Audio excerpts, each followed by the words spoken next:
get nasty on a Thursday. It's a Fast Lane on 101 ESPN with Andrew Marsh, Carey Davis, and Jamie Rivers. I'm Anthony Stalter. 202, your time check is brought to you by Clarkson Jewelers, an officially licensed Rolex jeweler. We got plenty of hockey to get to today, plenty of college and pro football. You can always be a part of the show, of course. Air Comfort Service text line is 314-399-9646. You can always leave us a Scott Lee Heating Company mic drop via the Dobbs Tire and Auto Center's 101 ESPN mobile app, if you like, anything we're discussing today, or join our Snake Pit. That's our YouTube channel, and the video courtesy of our studio cams, the Air Alliance team studio cam. So we do start hockey, and by the way, we do have Doug Armstrong at 3 o'clock today. Army will join us at 3 o'clock. We'll talk to him about a slew of things going on with the Blues, including training camp start. Training camp's open, baby. So we start here. We start with the Blues as Jamie gets fired up. What are the benefits of having a full training camp under Jim Montgomery? Because, of course, last year, and it's weird to think about it because it really feels like Jim Montgomery's been here a lot longer than he really has because, one, he was here as part of Craig Berube's staff before going to Boston. But last year, of course, he didn't have the training camp. He just came right in during the season after he was let go by Boston. And the Blues, of course, made the decision to let go of Drew Bannister. Mm-hmm. But now you got a full training camp with Monty. What are the benefits? Well, lots of benefits. Let's not overlook the bigger part of it. Monty and his staff and the front office have had a full summer of preparation. They didn't have that last time. The preparation was Army calling Monty and picking his brain and seeing where he's at, and then all of a sudden, boom, Monty shows up in New York. He's the head coach of the Blues. That was the preparation. Now, you'd be a fool not to realize that there's certain steps throughout the season that they kept trying to build this team and move it in a direction. But there's only so much you can do when you're playing every other night. Sure. And so Monty and the staff and everybody involved now have had a full summer of a draft, and then they had the prospects camp. They had their little prospects tournament. Like, everything now is culminating to where Monty's going to get his first full training camp as head coach of the St. Louis Blues. And I'll tell you what, down at the rink today watching, and there's just a different energy in the building. People are excited. By the way, there are a lot of people working remotely today. Centene was filled up with people. I couldn't believe it. All the people that were just, able to work from their phone or their tablet while simultaneously watching the Blues skate.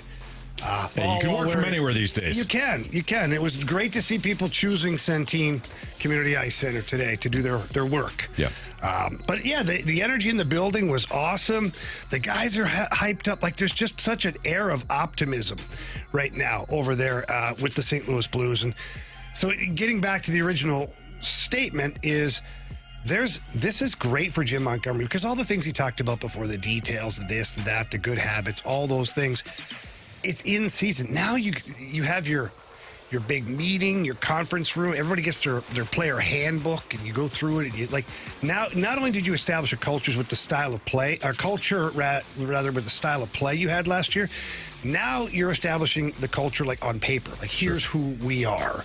And now if there's anything Monty wants to do as far as an organization, within the confines of locker room and things like that, he's able to implement that. But again, Doug Armstrong is. He's going to be on today at 3 o'clock, so don't miss that. But he did talk to the media yesterday, and he was asked about Jim Montgomery and a full training camp and what he thinks about that. So here's what Army had to say. I think he has the personality that can coach a team as they get better, then coach a team when it's good. And we're still in the process of seeing where we are getting better. But I think he has the character, and he has the mannerisms, and he has the approach that he understands what we're trying to build, but we're closer to the finished product now than we were a year ago at this time, and his job is to keep pushing and prodding. But I think the expectations he's going to set are going to be seen in day one, and hopefully the players understand the gravity of the importance of camp, of details, and he'll speak to you guys about what he expects from details. There's some cornerstone things that he wants on his teams, on and off the ice, in the room, and their preparation that he's put in place, and he'll be demanding that those are met. There's a couple of things that I think that any coach can detail from the start. Carey, you certainly face this as high school head coach, and now you're assistant coach for your son's middle school football team. But any head coach in any program at any level, you can get in and you can really emphasize the repetitions, and that fully can't be taught, I don't think, in midseason. I mean, you can try to catch up, but you can really set the tone from day one. And when I think about power play, the PK structure, you need those practice reps. And again, not that the Blues didn't get it by the time Monty came in, but I think a camp focused on Montgomery's offensive identity gives the coaches time to test the special teams. And I think the schemes will get better and better and better right from training camp. I think you get to put your blueprint on who you are, what you are early. It's so important. Training camp, for players, especially the older you get, you kind of... and then sometimes you're really excited when you come off of a season. Yeah. Yeah, you hear the grunt. Until they signed a younger guy that plays my position. All right, here we go. I feel pretty good. Yeah, I feel pretty good about myself all of a sudden. But you can set the tempo. You can set the mindset, the blueprint for what the season will be. It's difficult coming in mid-season, taking over an organization, a team that is doing something probably different in the manner in which you wanted to do. But I think Monty did a great job of kind of flipping that on its head and doing the things that he needed to do. But to have an entire training camp, to have an entire offseason, to meet with your coaches, to have all of that preparation and be ready for training camp to start, it just gives you a jump on what the season will look like. And so now the season's the Blues played great once Monty got here and once the Four Nations tournament ended and all of that. Now, hopefully, with having training camp and being here for the start of all of it, your expectation should be, well, this team is going to start the season the way that they finished the season. I think that should be the goal and that should be the mindset. I'm sure that's what Monty is kind of instilling in these guys in day one. Who sets the tempo at a training camp? Is it the coach or is it the players that come in? If they're willing to work and they set the tempo, does that show that this team is ready to go at the beginning of the season? The veterans set the tempo. That's just the way it is. Like when you get guys like Braden Shen and Justin Falk today, Colton Parayko, like Dylan Holloway, first guys on the ice, ripping around, shooting pucks, setting precedent right away. It was like when I say there's an energy in the building that was different, and I know that Ellipsis, I think in the Snake Pit, was like, they say every year a new energy in the building. Okay, I don't say it every year. Today was different. Like the veteran players were excited to get onto the ice, excited to get to work. I think the group overall realizes, one, how much they accomplished last year, and two, how frustrated they were with the way it ended. Like there is such a bad taste in those guys' mouths. Like I talked to a couple today, like they're still pissed off about Winnipeg. And that's good. Mm-hmm. You harness that and use it in the right way, and you can have a successful season. Next time you're faced with that opportunity, you don't screw it up. So I think the veteran players always set the standard. And what's great about this year is the team is coming off of success. Quotation marks, success. Define success, right? It's coming off of a season where making the playoffs at one point was a pipe dream. And then they had an epic run, made the playoffs, did damage in the playoffs, proved to not only themselves but the NHL that this is a team that's headed in the right direction. So now the young guys come to a training camp filled with not just veteran guys who are excited to play hockey, veteran players with a purpose.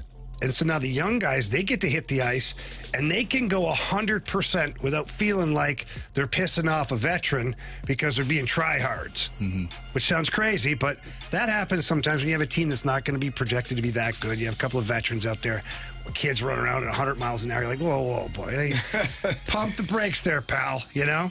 I think this team, like you talk about training camp, I think it's probably different for this team. Like you said, the energy is different because to a man, I am sure that this offseason did not sit well with any of them. They were probably pissed off, upset, frustrated, but also excited. Like, it's weird how that energy can come from both angles. Like, you're mad about, it's kind of like the Alonzo Mourning meme. I don't know if you ever seen that when he's like, yeah. Okay. When he's sitting on the bench. He's sitting on the bench, mate, like, then he's like, well. It's like somebody said something next to him that was like, okay. You're not wrong. So I think that's the season, the offseason. You're really pissed off, but then you start to think, like, actually, we got a lot to look forward to. This team has a lot to look forward to. It's a lot of excitement. So you're coming into training camp buzzing. You're coming in flying around because now you know what the potential is. When you don't know what the potential is, or if you don't think that you have a team that is going to be good, that's when training camp is like, oh God, That's a tough one. Yeah. when does it start? When does it end? That's the only 2 dates I know. I need to know. Everything else between is just white noise. But when you feel good about your team, this is when you have an excitement level that, okay, we got something brewing here. Let's see if we can get it going and get it started early. We'll be at Blues and Brews tomorrow for our show. It'll be at the Anheuser-Busch Brewery, so we're looking forward to that. So we got a live broadcast as we did the last couple of years. We've been at Anheuser-Busch, and it's always a fun time. It's always good to see Blues fans. Everybody's always in a good mood.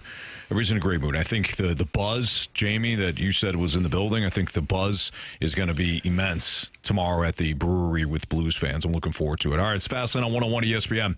South Carolina's dynamic quarterback, LaNorris Sellers, is officially questionable for Saturday night, but he's starting to get some practice reps. If he does play, how does that change the matchup? We'll break down the ripple effects next on 101 ESPN.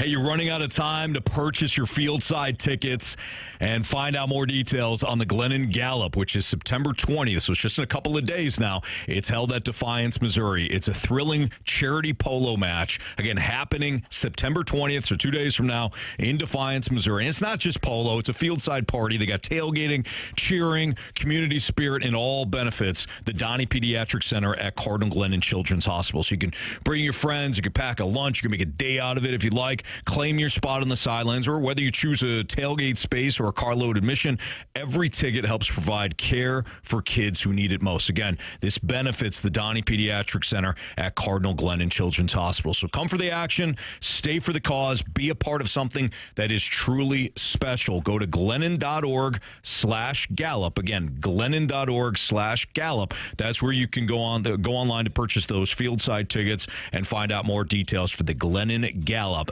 this Saturday, September 20th, in Defiance, Missouri. You don't want to miss it.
last night on 101 ESPN. LaNorris Sellers has always kind of been questionable after losing after South Carolina lost last week, and now he exited the game in the second quarter. LaNorris Sellers, of course, one of the more exciting players in college football entering the season, and Mizzou fans are well aware of how he helped the Gamecocks win on in South Carolina last year. So Mizzou has an opportunity for a little revenge. It's their SEC opener. It's tomorrow night in Columbia. And LaNorris Sellers might be trending now towards playing. He's gotten some practice reps this week. South Carolina, of course, keeping their cards close to the vest as they should. But if he does play, how does this change the matchup in your eyes?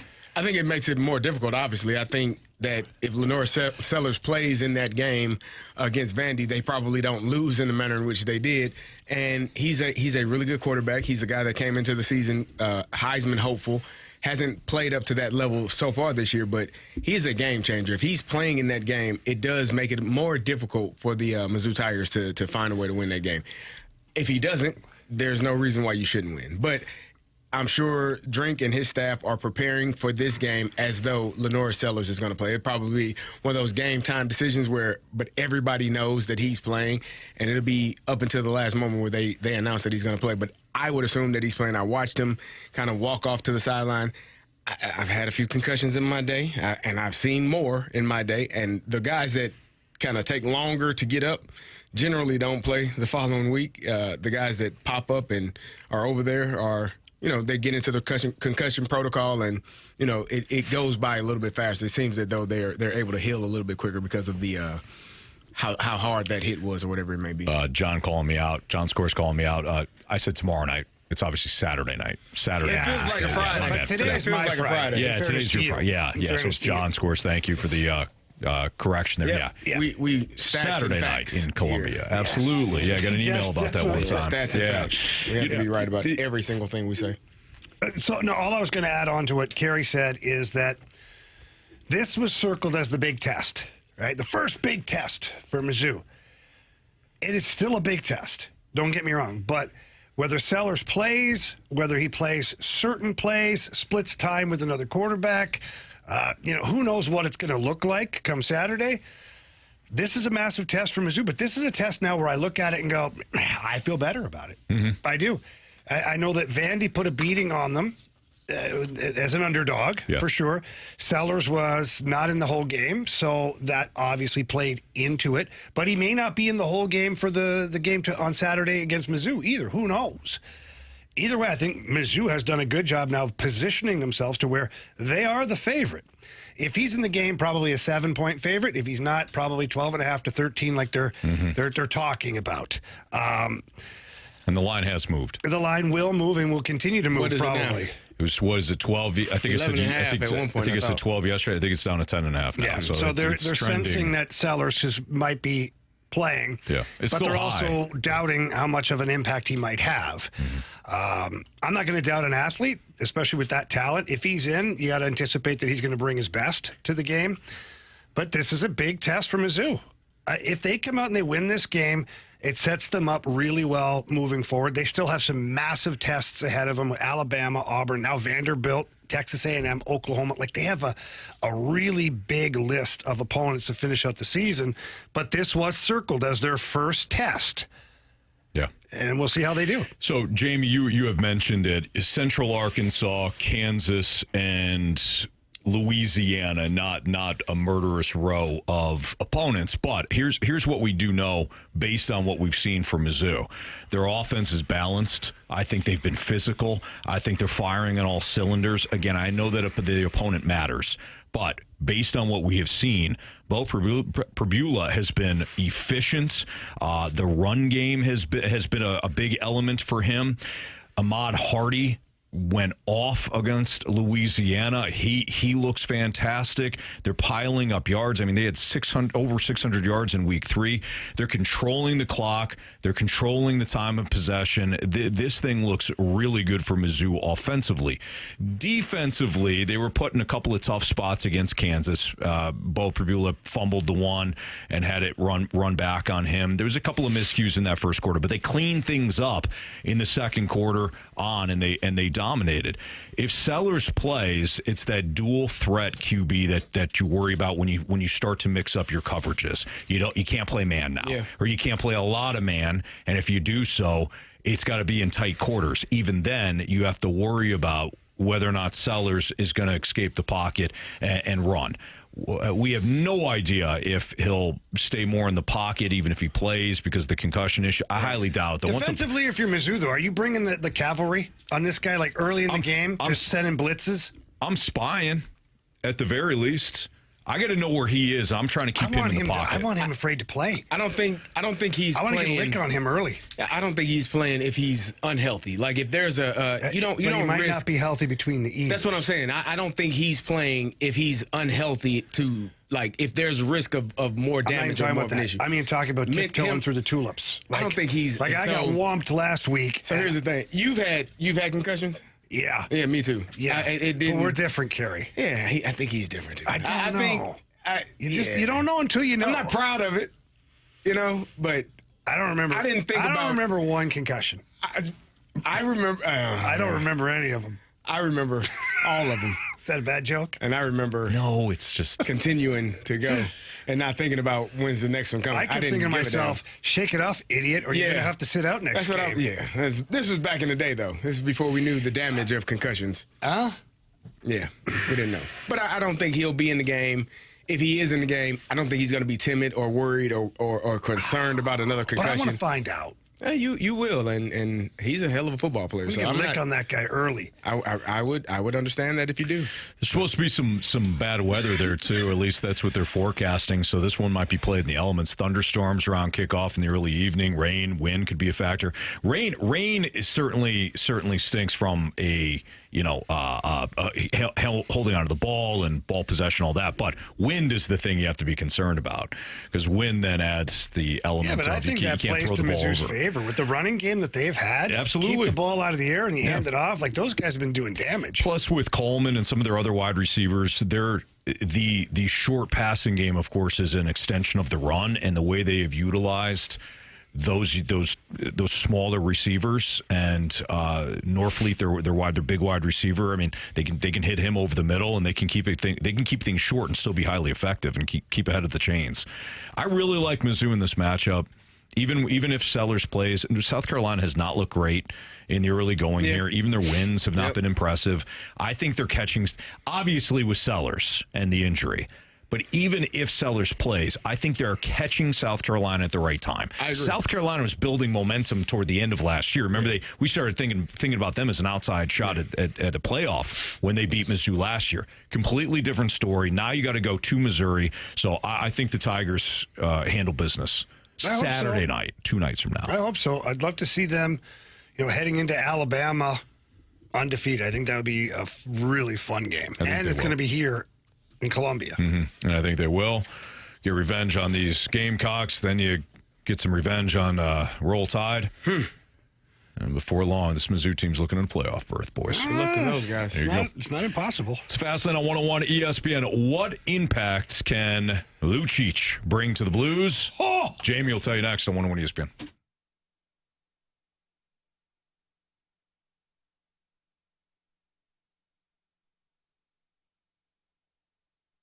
All right, Missouri, we have been waiting a long time for sports betting here in the state of Missouri. Well, it is here starting in December. And let me tell you about my friends over at Circus Sports. Derek Stevens, the owner, built the casino from the ground up, was telling me about creating the world's largest sports book, and he did so. It really is an amazing story. And now the world's largest sports book is available right there in the palm of your hand. Right now, you can download the Circus Sports Illinois app. You can find it on the website or in the App Store. It's really simple to download, very user-friendly. They've got great options available, whether it is player props or you put together a nice parlay. How about place a nice line on a futures bet? They've got that available. Tight money. And you've heard me say this 1,000 times. They have the best odds of any app that is out there. Don't believe me? Check it out for yourself. They've also got high betting limits, and all of that is available with your Circus Sports Illinois app. So please don't miss out on any of the action that Circus Sports has going on. Download Bet Like a Pro with your Circus Sports Illinois app today and enjoy using Circus Sports. If you or someone you know have a problem with gambling, call 1-800-GAMBLER or text ILGAMB to 833-234.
ESPN Sports Center.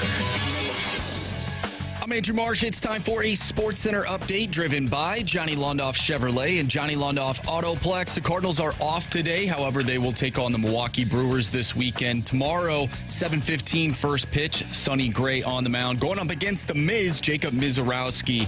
Once again, 7:15 tomorrow, first pitch for your St. Louis Cardinals. Tonight, we have Thursday Night Football right here on 101 ESPN as the Bills take on the Dolphins. Pregame starts at 6:30. Kickoff is at 7:15. We will talk with Doug Armstrong at 3 o'clock, so stay tuned for that. But coming up next, what impact can Milan Lucic bring to the Blues? We'll discuss it right here in the Fast Lane. I'm Andrew Marsh, and this Sports Center update is driven by Johnny Londoff Chevrolet and Johnny Londoff Autoplex. See them at londoff.com. Chevy, together we drive. Are you kidding me?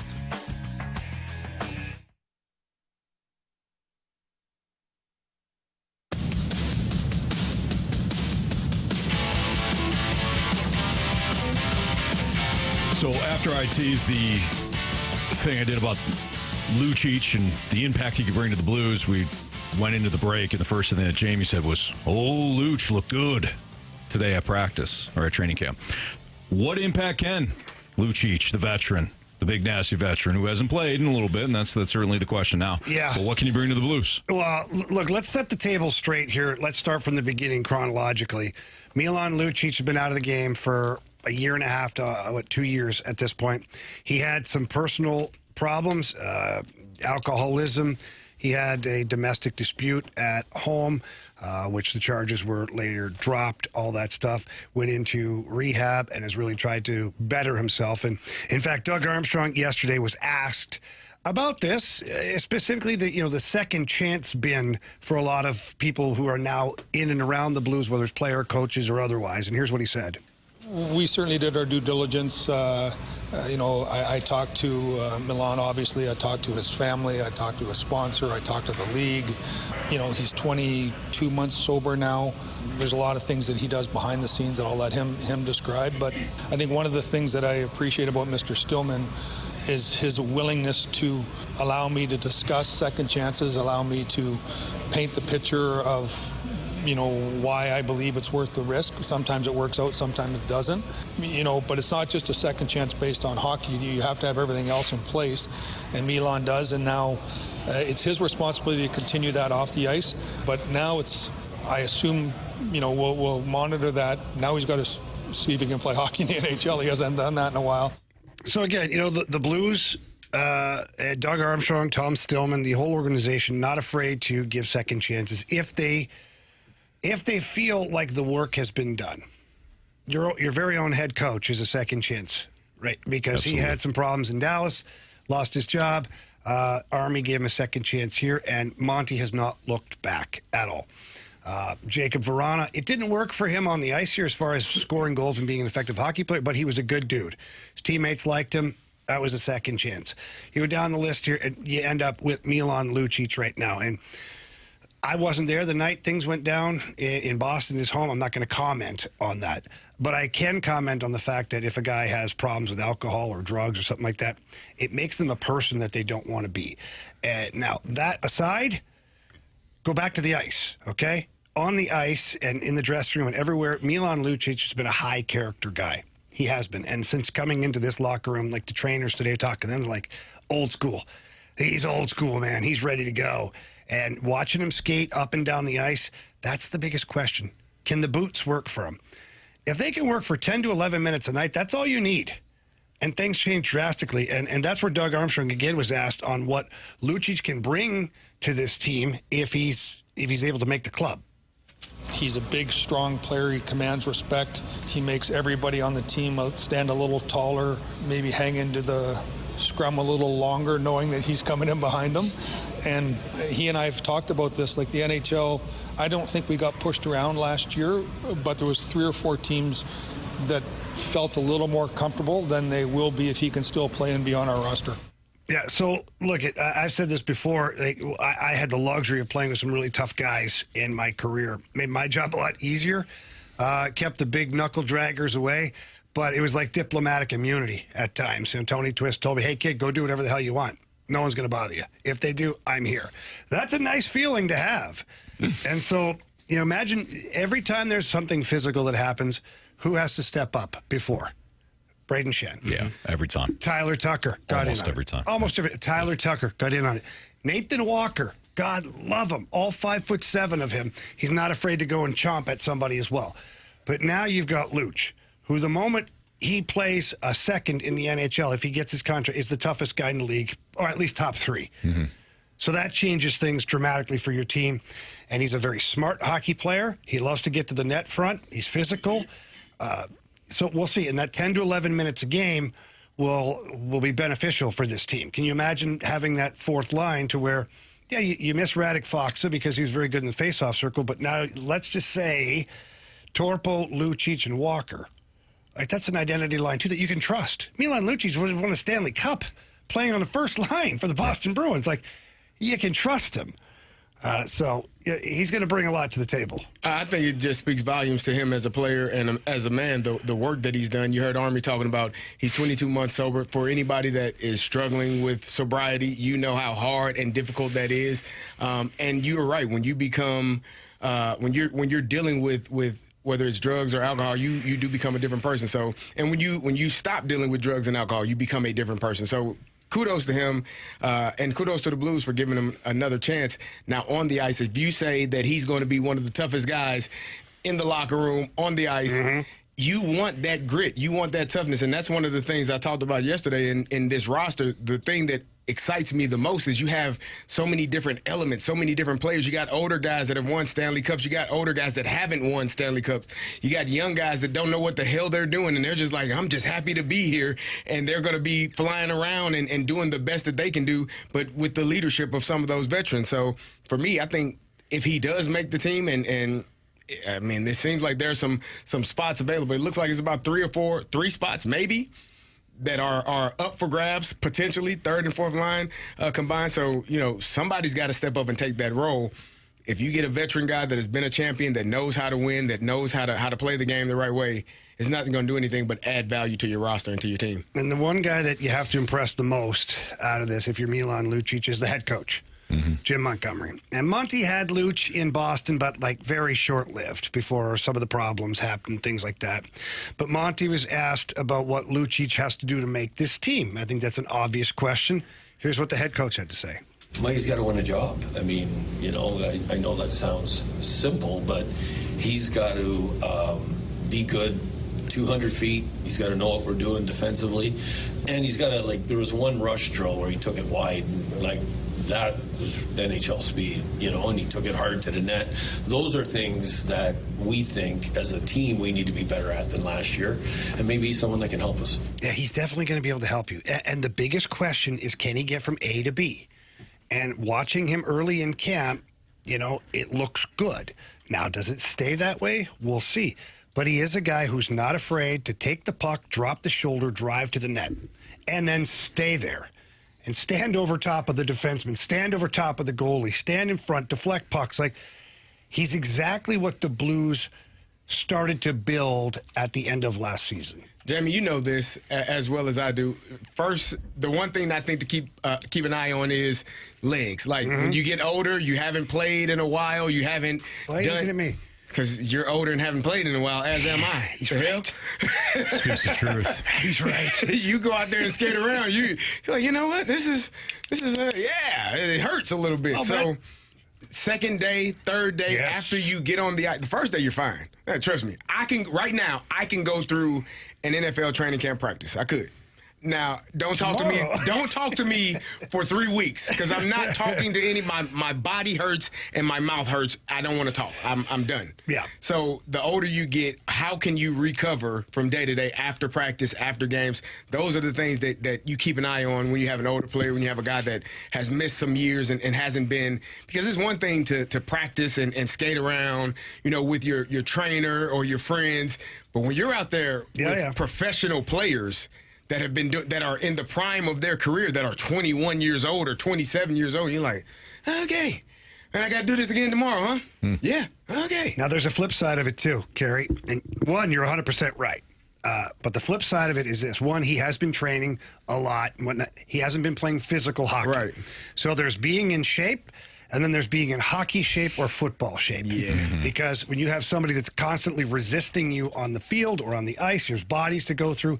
That is a whole different set of cardio that you're using, and strength and power and whatnot.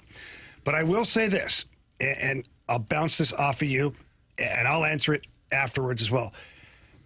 How much do you miss playing the game? Oh, I miss it every day. How starving are you to if you could play again? Oh, I would. Right? If my body would allow me. So imagine 2 years or a year and a half to almost 2 years after you retired. Or I would. Sign me up. Sign you up, right? Run You've right done through whatever the hell face. it took, right? Yeah. So that's what he's doing. 10 years removed, not so much. That's what he's doing. Milan Lucic is looking at this in several different ways. I won't speak for him. I'll just speak to what I understand to be true. This is more than just a second chance to play hockey. it's a second chance to change the narrative around his name right now, because he understands that there's some things that are out there that are not favorable, but he would like to change that narrative in many ways with the things he does away from the rink and what he's advocating now in life. But he'd also like to get back on the ice to change the narrative of how his career ended. And those two things can be very powerful. Yeah. If executed the right way. So, yeah, I wish him luck. I do pull for the older players. I like to see the old school guys do well. And I do think that if he's able to perform the tasks that are needed, he will be an element the Blues have not had in an extremely long time. It's Jamie Rivers, that's Carey Davis, I'm Anthony Stalter. It's the Fast Line on 101 ESPN. And our guy Andrew Marsh has what's trending next. Don't forget, we've got Doug Armstrong coming up at 3 o'clock. But again, Marshy's got what's trending next in the Fast Line.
topics in the sports world. What in the wide world of sports is going on here? It's time to find out with What's Trending, brought to you by Elite Comfort Experts. Heating and cooling with no gimmicks, just guarantees. EliteComfortExperts.com.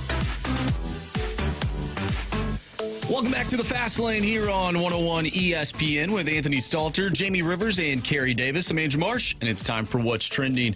Gentlemen, we are to week 3 of the NFL season, and it's early in the year, but this could be a make or break week for some teams, including the Dolphins, the Chiefs, the Giants, and of course teams that may have to start backup quarterbacks already this early in the year. But let's start with Mike McDaniel and the Miami Dolphins. They take on the Buffalo Bills tonight. Thursday night football. You can listen to that game right here on 101 ESPN. Pregame starts at 6:30. Kickoff at 7:15. Is Mike McDaniels coaching for his job tonight? I think he's already dead man walking, but yeah. This could be the last. Do you think this is the last one? This could be his last Thursday as the head coach of the Miami Dolphins. Hang on. I think one of the only things that has saved him is that it's a short week. I think if they lose tonight, I think he's fine.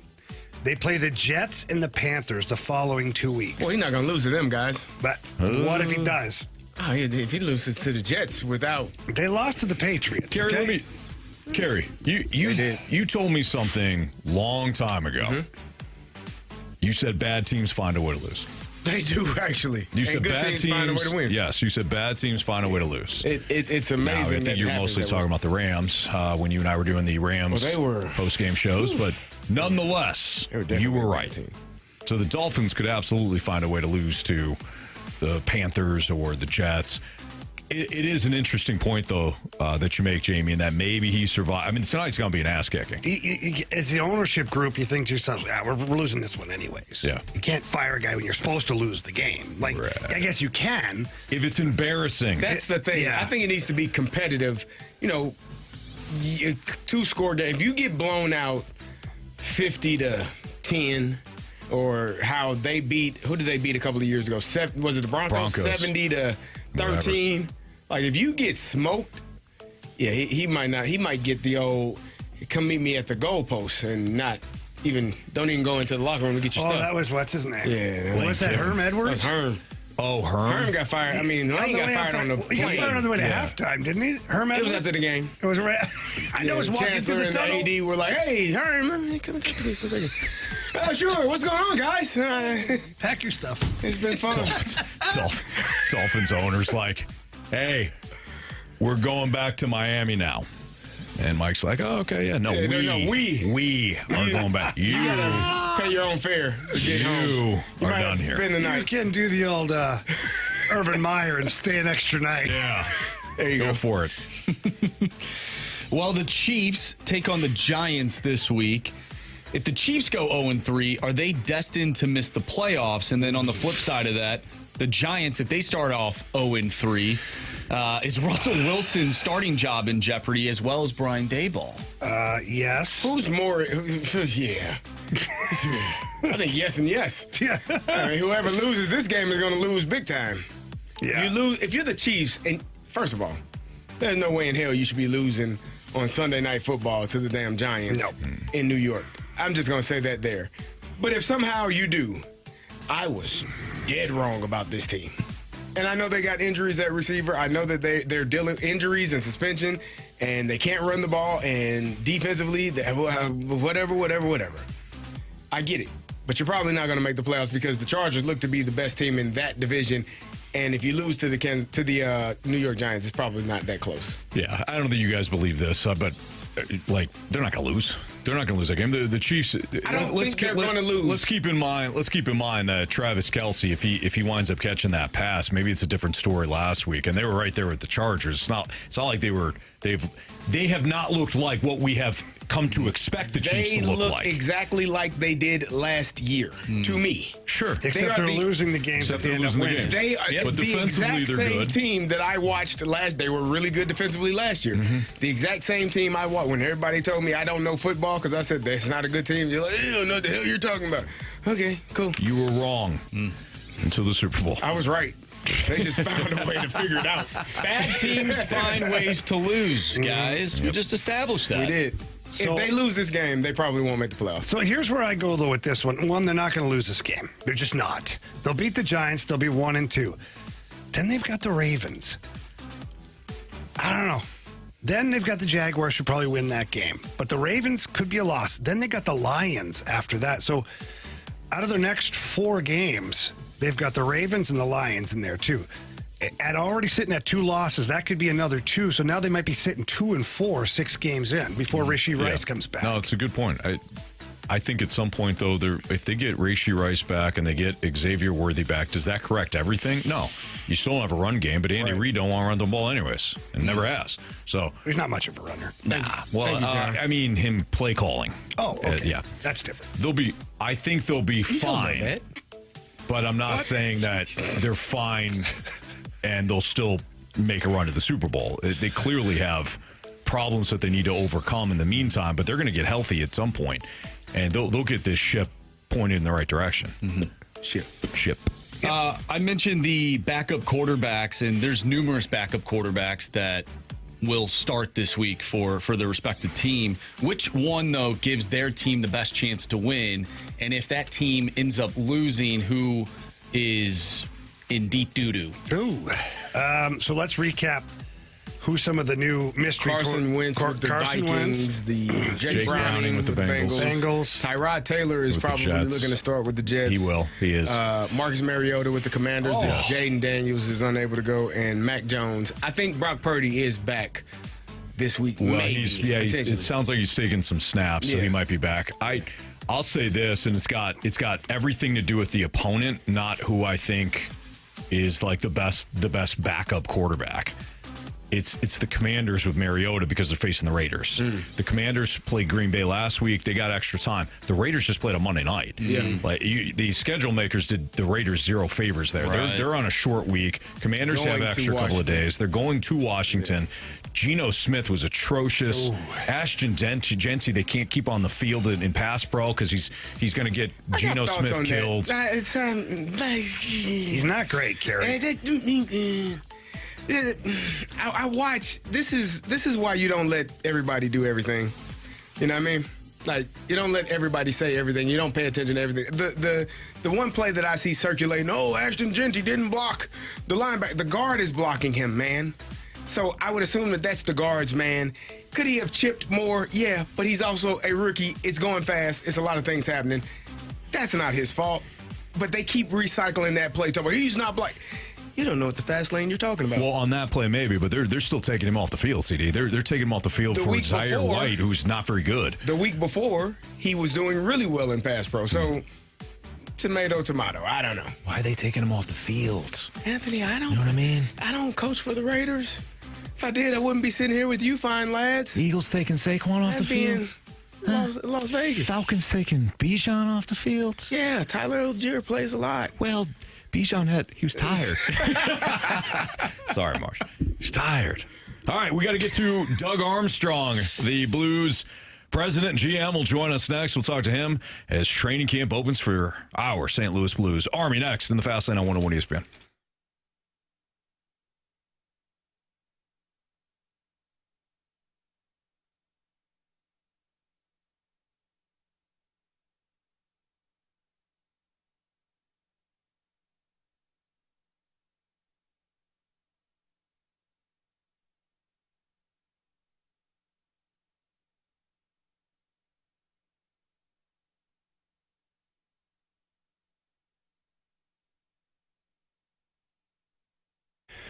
With over 2 decades of family ownership and operation, E&B Granite is St. Louis's trusted name in renovations for kitchens, bathrooms, and outdoor spaces. My friends over at E&B Granite, they offer an extensive selection of custom countertops, cabinets, and flooring that cater to diverse tastes. The variety of colors, patterns, and styles are guaranteed to bring new life into your living spaces. All that backed by a skilled team of professional fabricators, installers, and the in-house design staff. E&B Granite ensures top-notch craftsmanship, personalized service, and prices you're just not going to find with some of those big box stores. For those seeking excellence in home renovation, support local and schedule a free consultation by visiting their website, enbgranite.com, or you can give them a call. Tell them Jamie Rivers sent you in. That number is 314-645-9300. Or better yet, why don't you stop by the showroom at 6135 Manchester Ave and explore their massive inventory of custom countertops, cabinets, and flooring. Again, visit enbgranite.com or call them at 314-645-9300. ENB Granite, luxury for less in Missouri and Illinois.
It's the Fast Lane on 101 ESPN 301. Your time check is brought to you by Clarkson Jewelers, an officially licensed Rolex jeweler with Andrew Marsh, Carey Davis, and Jamie Rivers. I'm Anthony Stalter. And let's head to the Collier and Thompson phone line. We're joined by our Blues GM and President of Hockey Operations, Doug Armstrong. Army, how are you today? I'm good. How are you guys? Well, we're doing great. Obviously, training camp opening up. Do you feel as though that there's a different energy right now in the building than maybe you've had the previous year or the previous couple of years? Yeah, I would say there is. It just feels that there's a little bit more buzz because of what the guys accomplished the second half of last season. That people are excited. They think that we'll be a competitive team, and I agree with them.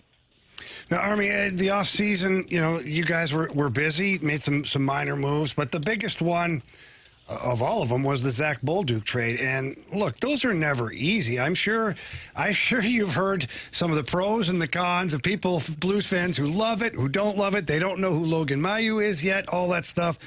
As that whole thing was formulating, internally as a front office and you and the entire group, how hard is that to make that decision knowing that, man, you've got a pretty known commodity here in Zach Bolduc, but you also know what potentially the other player can be.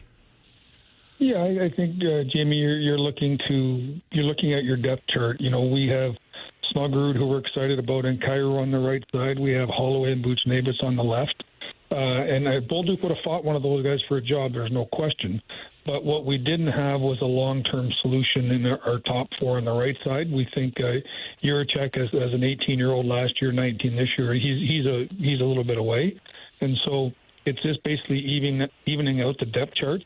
And I trust I have a lot of faith, and for good reason. They've done a great job, in my opinion, our pro and amateur scouts.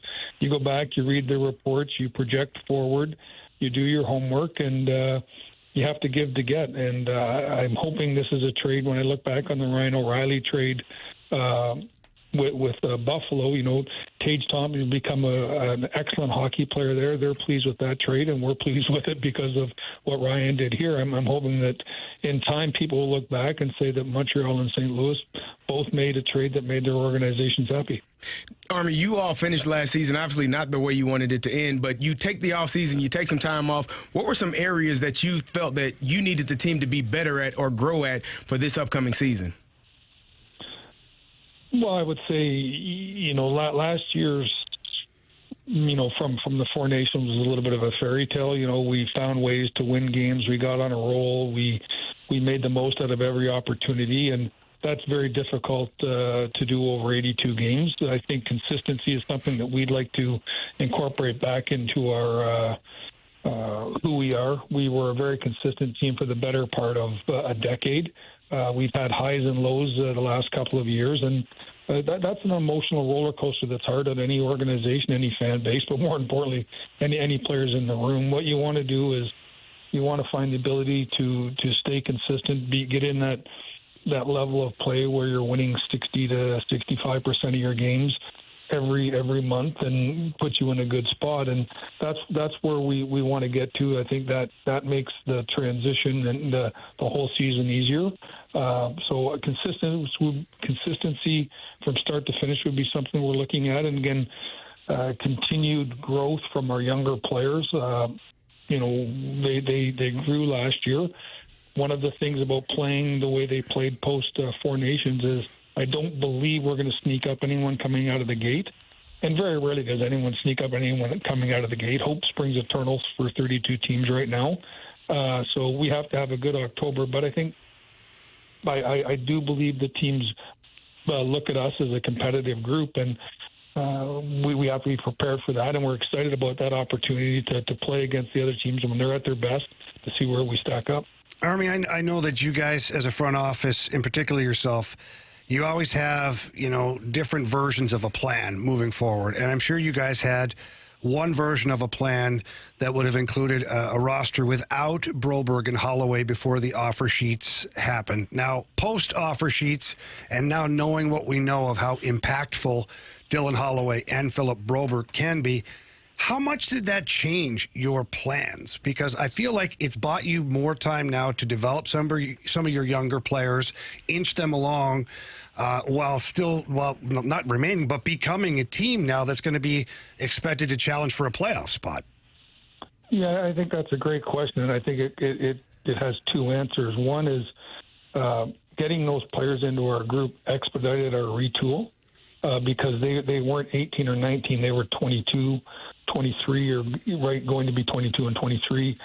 So they had put the work in, the foundational work in, and we put them in our group with other 22 and 23-year-olds. So we were just more experienced.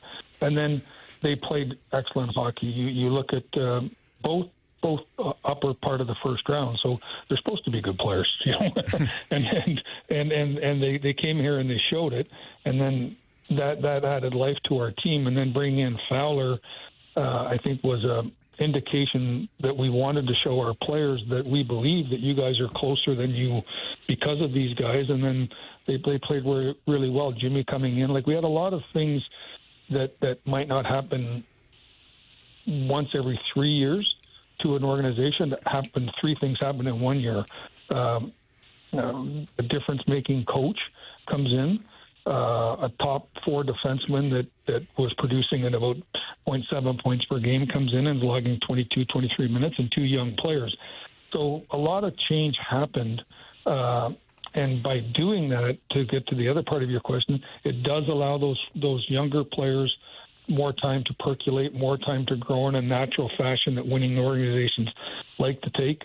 Jamie, you know Kenny Holland very well, and I share the same philosophy. Is put them and let them bake, let them build their foundation, let them learn not under the brightest spotlights of the NHL, and when they get there, they're ready to go. And I think by having a deeper roster now, it gives us the ability to allow those players to grow more at not under the NHL spotlight, and that's good for us. Now, all that being said, if we didn't make those changes, those three things that we talked about, we'd be saying, you know what, it's great to have those young guys here. They're going to learn on the fly. So it's great to have both sides of the coin. Tails I win, heads you lose. Yeah, right. Army, we do this for a living, man. We talk out of both sides of our mouth. And we change the narrative segment to segment, so we completely get it. We're chatting with Doug Armstrong, of course, Blues president and GM, right here on the home of the Blues, 101 ESPN. Army, you had mentioned a couple of times in the post-season presser that the whatever is over with. If you're speaking to the fans right now, what does that mean for the club moving forward? Well, I think they'll go back to the last answer is that we're not inputting younger players here in a come grow with me mode. I'm not saying it's not over. Like now we're the Colorado Avalanche or the Dallas Stars or the Florida Panthers. That transformation doesn't happen that quickly. But when I look at our roster now, Mayu may be the guy with the least amount of experience, but now Dvorsky may make the team. Some of these guys may make the team, but we're not inputting guys. And this is a term I like to like. I like when you get off the bus and you go to the arena, everyone knows where the locker room is.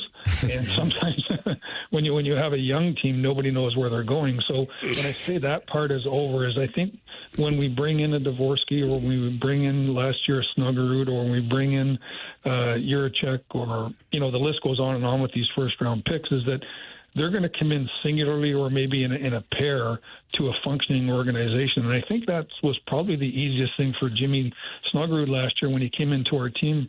And Rivs was around. He's been around positive and negative locker rooms, and it's way easier to bring a young player into a positive locker room. Everybody is walking a little taller. Everyone's having more fun, taking care of each other because you're winning games. And I think if we can build that environment, young players are going to flourish quicker because they're coming into something that has positive energy to it. Now, Army, I know you get asked questions all the time, all around town, I'm sure all over the place about the Blues and things like that. I get asked questions a lot, too, just being an arm of the team or the media part of the team. And the one question that's asked me is like, well, what is the next era of Blues hockey? And you can correct me if I'm wrong, but you lived it and I watched it. I compare what is happening now and what could be happening to kind of what happened under Ken Hitchcock, where you had, younger players that were taking the next steps and then you made some trades, moved on, but you had like a decade of really good hockey. Is that something, am I correct in kind of grading it that way? That would be the goal. For sure, that's the goal, is to have veteran leadership. At that time, Jason Arnott came in and Jamie Langenberger came in. We brought other guys in as David Backus matured and then, Perron matured. And just there was younger players here that were maturing with veteran players. But what was consistent is we're finding ways to win games and allow guys to grow. And players come in and players leave. But when you have that structural attitude that you're expecting to compete and be good, and that's where Ken was an unreal coach, is that he chartered a plan for the players and he held them accountable, and then once a coach doesn't have to hold accountable and the players hold each other accountable, that's when you have a real team. And I believe that we have that with our veteran guys. They're ready to lead the charge, hold the next generation accountable, and that's what percolates over a decade. So if 2010 to 2021, if that started in 2025, 26 to 2035, 36, I hope our fan base would be happy. Army, I got one last thing for you. We're all extremely excited about this upcoming Blues season. I think you've done a fantastic job of being uber aggressive both in the trade market and with the offer sheets. I got one more for you. I got a left-handed shot defenseman. He's 50 years old. He doesn't have many organs in his stomach still, and his groin probably won't be able to last long, but he's a great glue guy. If you're interested, let me know. We can talk terms and get him out there for you. Always need a glue guy. I'm good in the room, Army, and that's usually where they left me. Because a stopper, you stop the D from hitting the forward on the bench. I'll play for league minimum deal.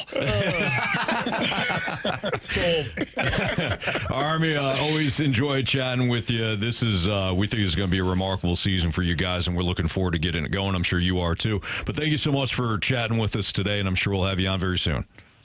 Always love coming on, guys. Thanks for your support, and look forward to seeing everybody at the rink. Absolutely. All right, thanks, Army. Thanks, Army. All right, that's Doug Armstrong, Blues General Manager, President of Hockey Operations, and Carey, it sounds like you now are Jamie's new agent. So nice job. Is it 3%? 1.5. Damn it.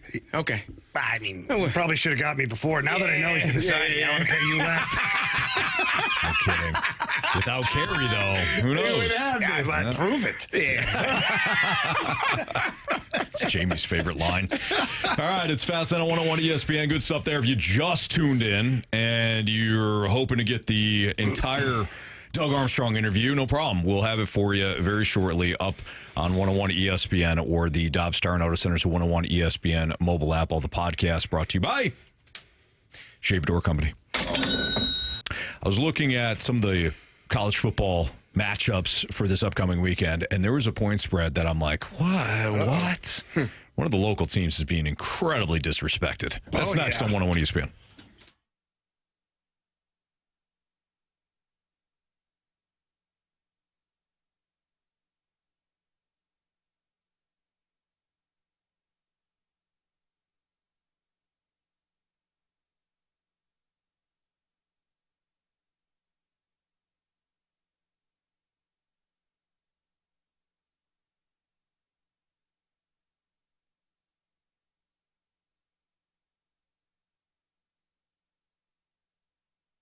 All month long at Auto Centers Nissan, they've got their winning drive sales event. They've got 0% APR for 60 months, 0 down, and no payments for 3 months on the 2025 Rogue, the 2025 Pathfinder, and the brand new, sleek, upgraded 2025 Nissan Murano. I'm driving a Murano right now from Auto Centers Nissan.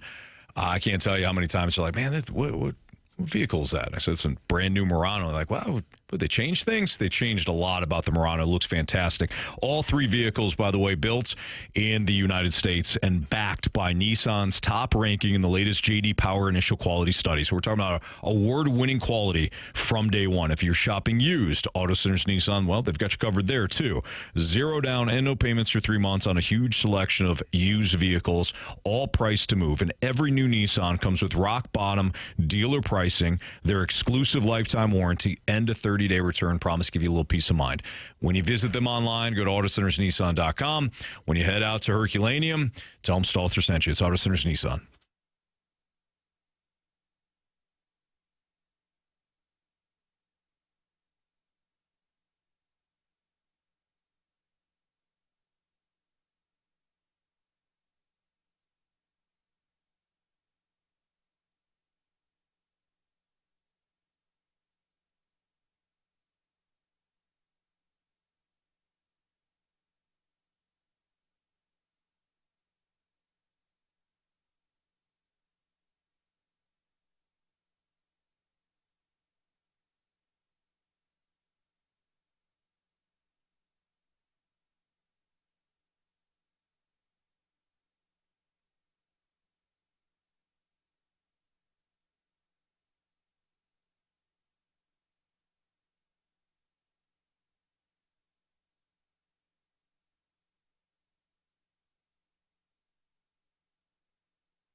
the Fast Lane here on 101 ESPN. Jamie Rivers, Carey Davis, Anthony Stalter, and Andrew Marsh.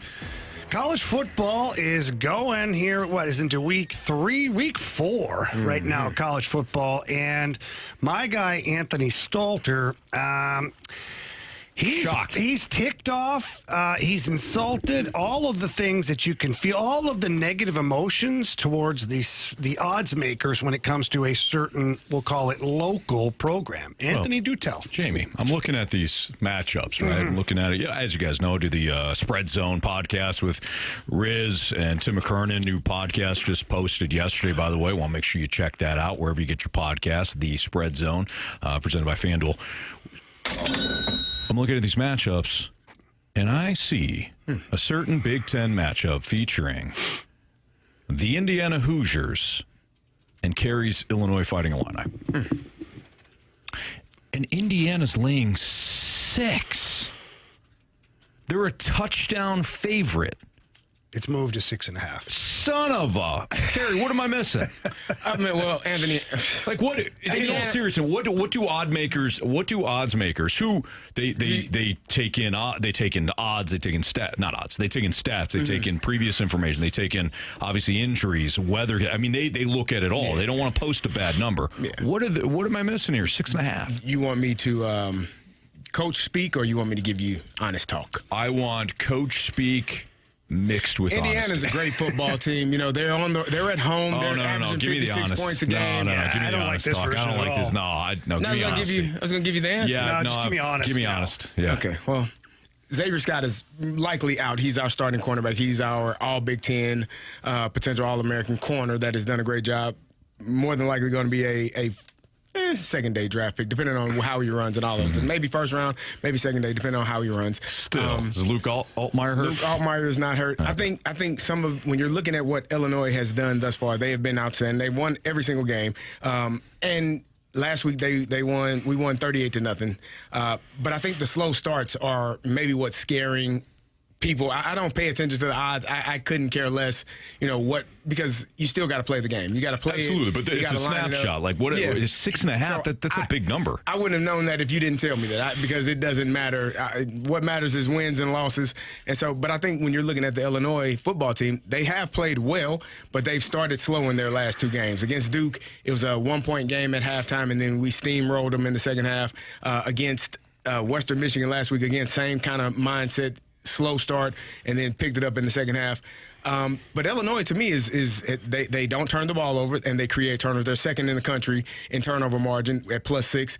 Like, we take care of the football. We run the ball well. We play really good defense. I think some of the concern, because the way that Indiana throws the ball or has thrown the ball, especially last game with Omar Cooper catching 4 touchdowns and Mendoza throwing for as many yards as he threw, I think that may concern, some people, and they look at it. And if Xavier Scott is out, which it says he likely is, it says it here on ESPN.com, that could be the concern. But we'll also be hopefully getting back some players of our own. Jaheim Clark hasn't played, and some other guys. Aiden Lawfrey didn't play last year. He's another running back that we have. So for me, it's going to be just, to me, this is a really good matchup, right? It's 2 teams that are in the top 25 that I don't think either one of us have played each other in the top 25 since like 1950 or 1960. It's been that long when both teams have been ranked in the top 25. It's at Indiana. It's going to be a good game. I think this is a really good challenge, a really good test for this Illinois team to figure out where you are and who you are. Indiana showed it last year. They did an outstanding job. Their one Big Ten loss was to Ohio State. They got thumped, and then they lost in the college football playoff. They were an 11-2 team. They played outstanding last year. So this is an opportunity for Illinois. If you are in that conversation or you want to be in that conversation, guess what you got to do? You got to go on the road in hostile environments at night, playing games, and beat teams that are in the top 25 and show that you're the better team. And that's what it all boils down to. I think Illinois I think they are probably not looked at in the way that they should be, but that's fine. You got to go out and prove it, and you got to go out there and show everyone why you should be looked at it as a better, a better spread than what it is right now. Yeah, and I get your stance on that, Carey. It's like you don't care, and the players don't care, and the coaches don't care. I'm just, as a college football fan and an observer, and granted, I listen to you talk and break down Illinois football. And last year, Carey, I remember specifically you talking about how this team, it was something different about it. They're physical. They tightened everything up. Like Brett Bielema's done such a great job focusing on the details, and he's got a lot of his guys now. I mean, he's got this program rolling. And then I look and I'm like, 6 is a lot. I will say this, though. Odds makers are rarely wrong, but there are teams, especially in college football, that for whatever reason, they do get wrong. And it happens almost all season, too. And maybe Illinois is one of these teams because the Duke line, I told you guys, I was shocked. That was my bet the board pick for that week because I couldn't believe they were only a 2.5-point favorite on the road against a very average ACC team. So I was surprised. I'm not crushing Indiana on this. Again, if it were a 3-point line, 2.5, you're saying, all right, it's basically a pick 'em in the parking lot. Yeah. But at home, Indiana, home field advantage. Right. But 6, they're not posting a line like that. And I know Scott is very important to the defense, but they're not moving that line like that if it's just a corner injury. Well, I think that's why you line it up. That's why you play. I've never been a person that looks at the spread. I couldn't care less who is favored, because you got to line up, and that paper ain't going to be on the field. It's going to be this defensive lineman versus that offensive lineman. It's going to be that corner versus that receiver. This blitzing linebacker on this running back. Like, it is a mano competition every single play, and the best team usually wins. And if Indiana is the better team at home that day, then they are. But I think that Illinois has all of the components. The only thing I need to see from them is to start faster. They take care of the ball, which is really good. They get the ball defensively, which is also really good. But start faster. You can't walk into a fight. You can't ease your way into a fight. You got to punch first, and that's what I look forward to seeing Illinois doing Saturday night. Not to do the whole old school football thing here, but I do think that the front 7 for Illinois is the key. I think front 7 for them going into this matchup. They produced a shutout against Western Michigan. Malachi Hood has been fantastic for you guys. I think that the defense thus far, with those slow starts by the offense, I think the defense has been the backbone for the Illini. And you match up against this Indiana ground game that's been pretty balanced. They've got Keelan Black and Indiana is number 3 in the country in total offense. Like, they have been passing the ball. Mendoza's been great for them. They've been passing it well and running it pretty well. So it's not like it's an easy task for Illinois to go into that stadium and win that game. But I do think they are capable of doing it. Again, they have had some injuries these first couple of games. Dylan Rosiak was also hurt, starting middle linebacker. Who Malachi Hood is the backup. So Dylan is the starter. I think he'll be back as well. So you got a lot of guys that have been dealing with injury, little nagging things that I think will be playing.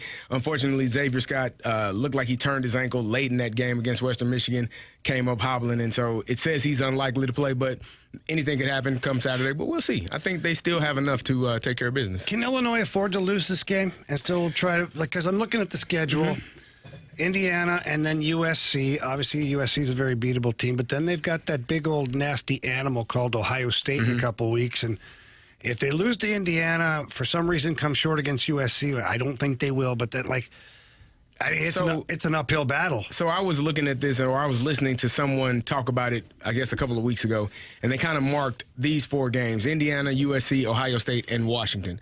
And if you go 2-2 in those 4 games, you're probably still in a really good position to be in a college football playoff. But are you? Because if you lose to Indiana, lose to Ohio State. Those are 2 top 25 teams. So, 1 on the road, 1 at home. Right. Illinois, in my opinion, I've said this time and time again, Illinois was 2 losses from being in the college football playoffs last year. They lost to Ohio, they lost to Penn State, and they lost to Oregon, both on the road. Both were top 5 teams, both in tough environments, and you lost. The only loss that really killed Illinois' chances was the Minnesota loss at home. That was the worst loss you could have had at that time. And I think that's the one loss that kept you out of the college football playoffs. So it's better for them to lose to USC or Washington than it is to the top ones. Well, it's better to not lose to any of them. Well, I know. But based upon your 2-2 theory. Well, all 4 of those teams will more than likely, I think Washington will probably be in the top 25 by the time we get to them as well. USC just entered the top 25. Indiana is 19 right now. Obviously, Ohio State is number 1. So I think at some point, all 4 of those teams will be. If you can go run that gauntlet and go 3-1 or 4-0, you definitely have proven yourself worthy of being in the college football playoff and one of the top teams in the country. You've definitely proven Indeed. No doubt. We have part 1 of the Sports Six Pack coming up, 314 314-399-9646 and 314-399-9646. Got a question for us? Send it in. We'll answer it next in the Sports Six Pack.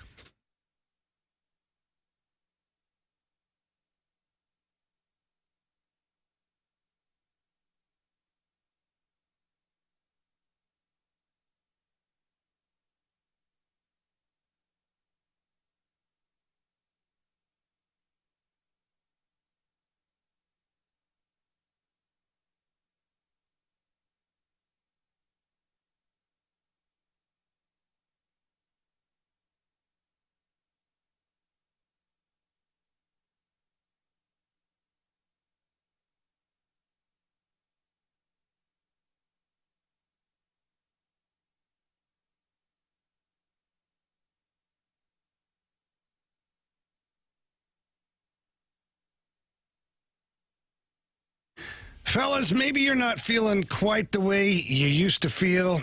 There's fatigue, there's all sorts of things, irritability. And this is what happens. As you get older, your body changes in several ways. It's not just the exterior, but the interior as well. And a lot of times when you go to the source of it all, it's low testosterone. And it happens in all men, so it's nothing to be embarrassed about or shy about.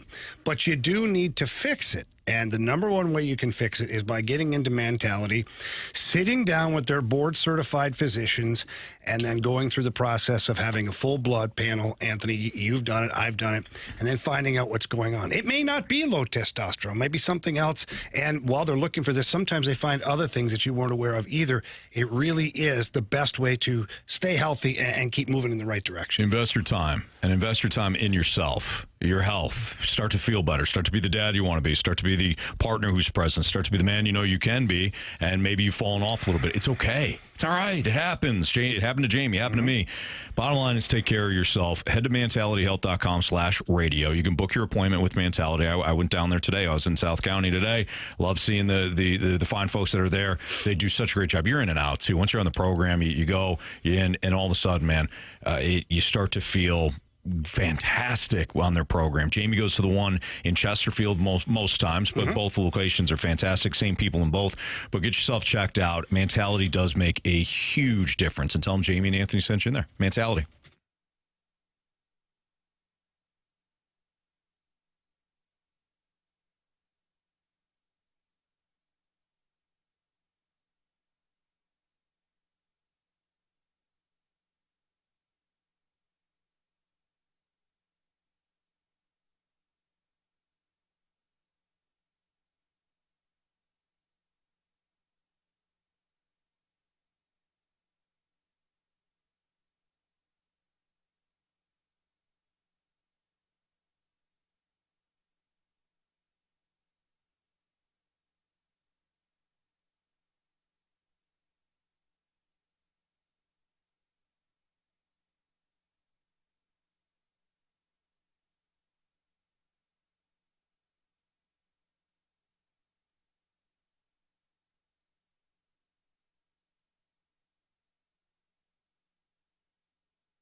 101 ESPN Sports Center.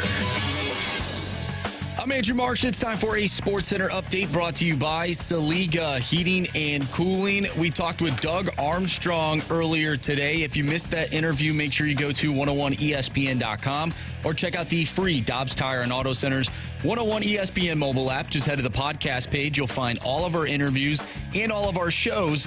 And it's all brought to you by the Schaefer Door Company. Cardinals are off tonight. They'll take on the Milwaukee Brewers tomorrow, 7:15 first pitch. Tonight, though, we have Thursday night football for you right here on 101 ESPN. Bills and Dolphins. Pregame starts at 6:30. Kickoff is at 7:15. Coming up next, we have our Sports Six-Pack, so get your questions in to the Air Comfort Service text line, 314-399-9646. Sports Six-Pack coming up next. I'm Andrew Marsh, and the Sports Center update is brought to you by Saliga Heating and Cooling, a Daikin heating and air conditioning dealer.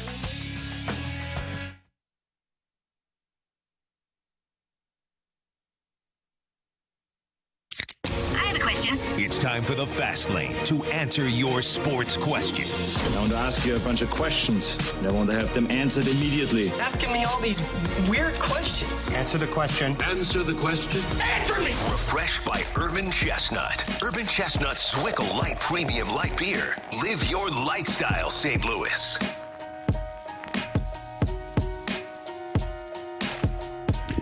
Time for the Sports Six-Pack here in the Fast Lane on 101 ESPN with Carey Davis and Jamie Rivers. I'm Anthony Stalter. Here is Andrew Marsh with question one. Question number one. All right, the Waterboy says the Blues are back.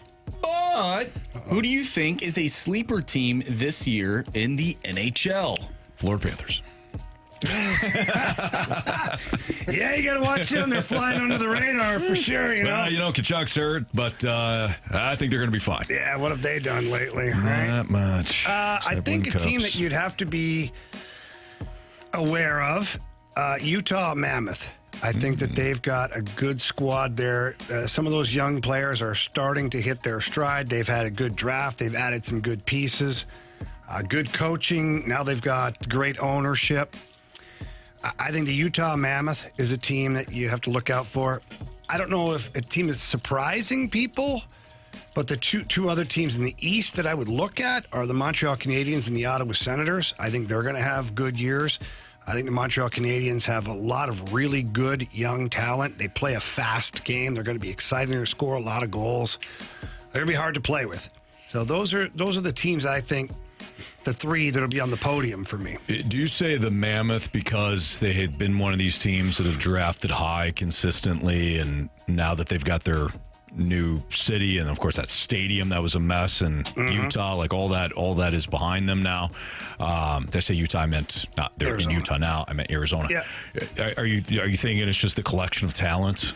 Maybe finally coming together? Like they've got Cooley, Keller. They've got some really good players that are coming in. They brought in some other guys in free agency. And I just think that it's at the point now where it can start turning the corner for them. And then you add in the stability of the ownership that they have now, which Ryan Smith is an incredible owner. He's a guy, he hangs out with the players, plays golf with them, like talks to them, and they just built a brand new practice facility that you can check out on social media. I mean, it is unbelievable what they've done, and he's going to be improving the main rink as well. And that just adds to it. There's a certain amount of pride that goes into playing for an organization where the ownership values you, the players, and the coaching staff and whatnot. It's so much that he wants to make it first class. But that's, that doesn't help you win games necessarily. To me, it's the collection of young talent and assets that they've gotten over the years that are finally getting them to a spot where they're going to be a competitive team.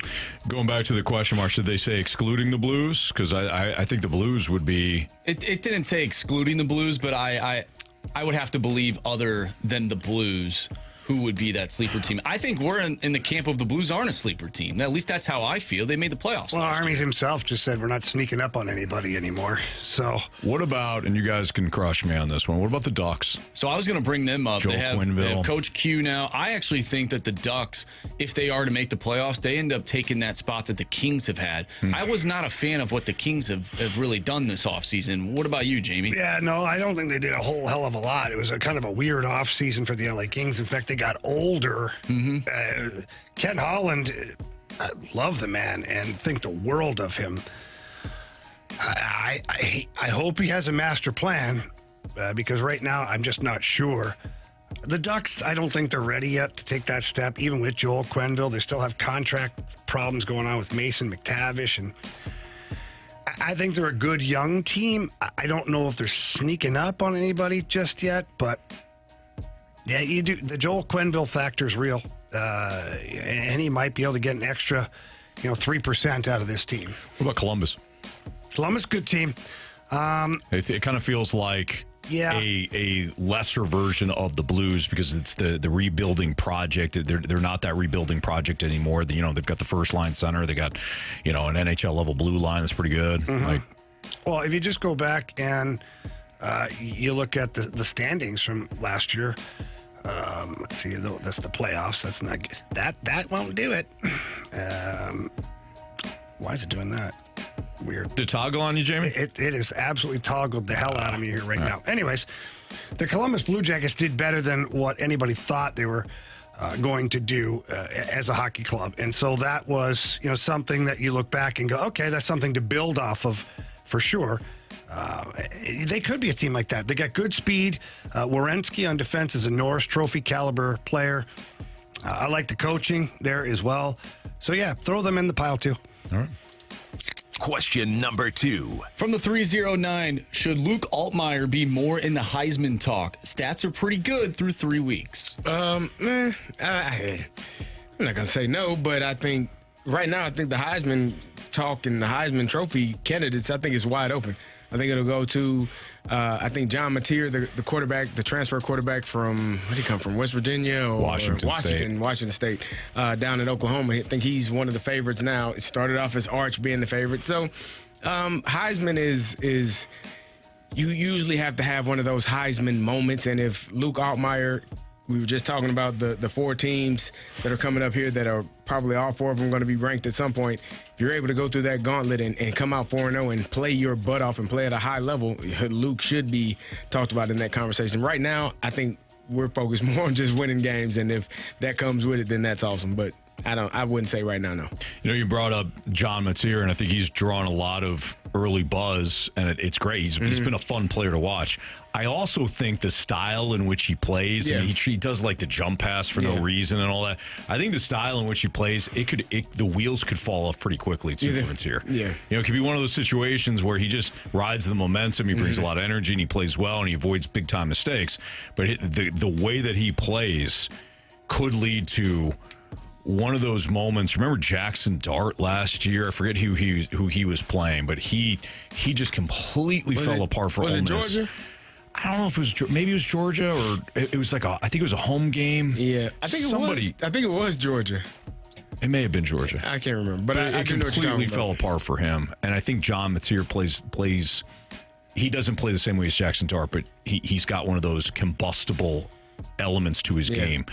In fact, he's got 5 touchdowns. He also has 3 picks thus far. Yeah, I think Carson Beck is the front runner for right now.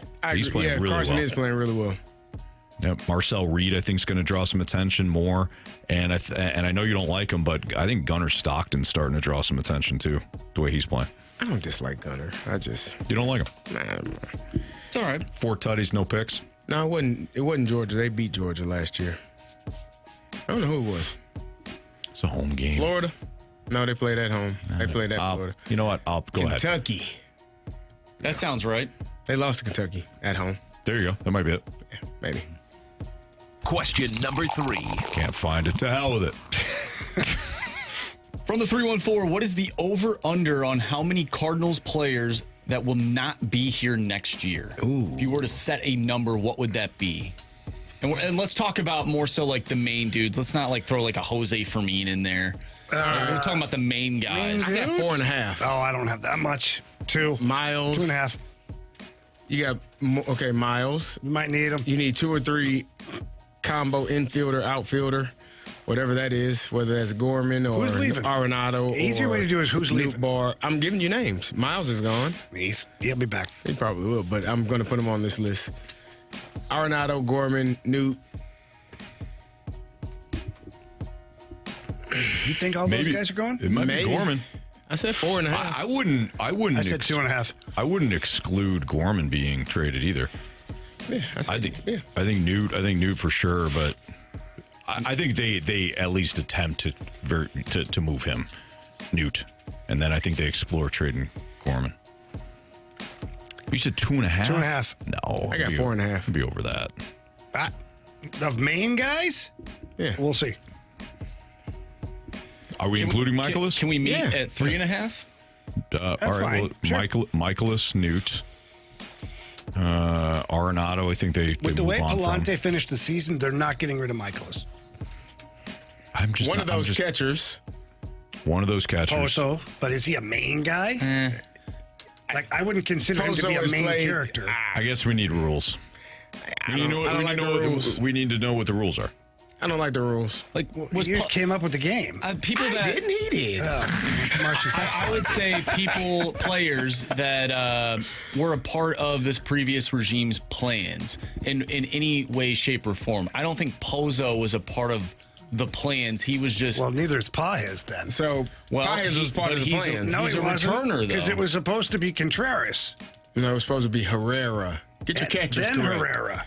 Know which catcher you're talking about. Carey, the plan for this organization was Contreras, succeeded by Herrera. And neither of them play catcher anymore. No, but this year the plan was Herrera Pajes. And they like Pajes. I would consider him to be a part of this conversation. Okay. But not so much Pozo, because Pozo was brought in because Herrera was injured.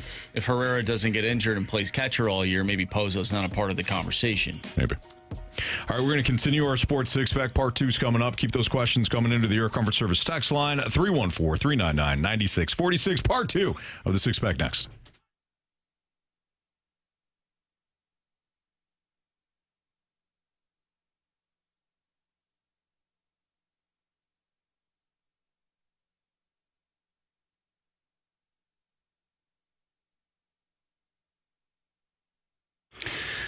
Listen up, St. Louis. If you're selling your home, that can be pretty stressful. I know the feeling. You think you know what's going on, but you don't. And then maybe you trust a family friend or a real estate agent that you found on a sign somewhere. Don't do that. Your home is a huge, huge transaction, and you're going to have to trust the best in the business, and that is Gloria Lou with Your Home Sold Guaranteed Realty. Gloria has been in the business for over 20 years in the St. Louis area, so she completely understands exactly how to price your home to get the most money and sell it quickly. And she guarantees to sell your home for 100% market value, or she will pay you the difference. And all of that is upfront and in handwriting. So please get in touch with Gloria Lou. Tell her Jamie Rivers sent you in. Let's not forget that she has 24,000 plus buyers in waiting. So your home, it might already be sold, but you do have to call Gloria Lou to list it for you. Her number is 314-325-6888. That's 314-325-6888. Or you can visit GloriaHasTheBuyers.com. Again, that's GloriaHasTheBuyers.com. And Gloria and the seller must agree upon the sales price and possession date.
It's time for the Fast Lane to answer your sports questions. I want to ask you a bunch of questions, and I want to have them answered immediately. Asking me all these weird questions. Answer the question. Answer the question. Answer me! Refreshed by Urban Chestnut. Urban Chestnut Swickle Light Premium Light Beer. Live your lifestyle, St. Louis.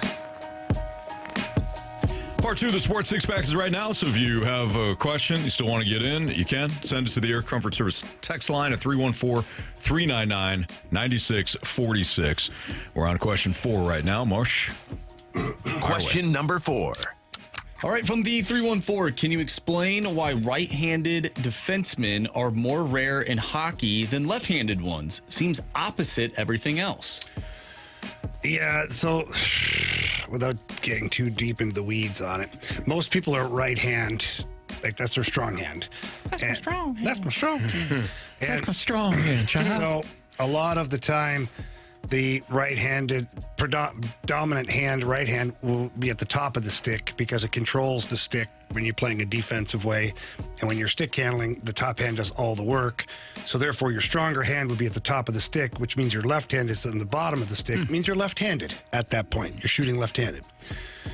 There are the odd left-handed, like predominantly or dominant left hand, and they'll shoot right-handed, but then the outlier is a dominant right hand that likes to play right-handed sports, and whether it's batting right-handed or shooting a hockey puck right-handed.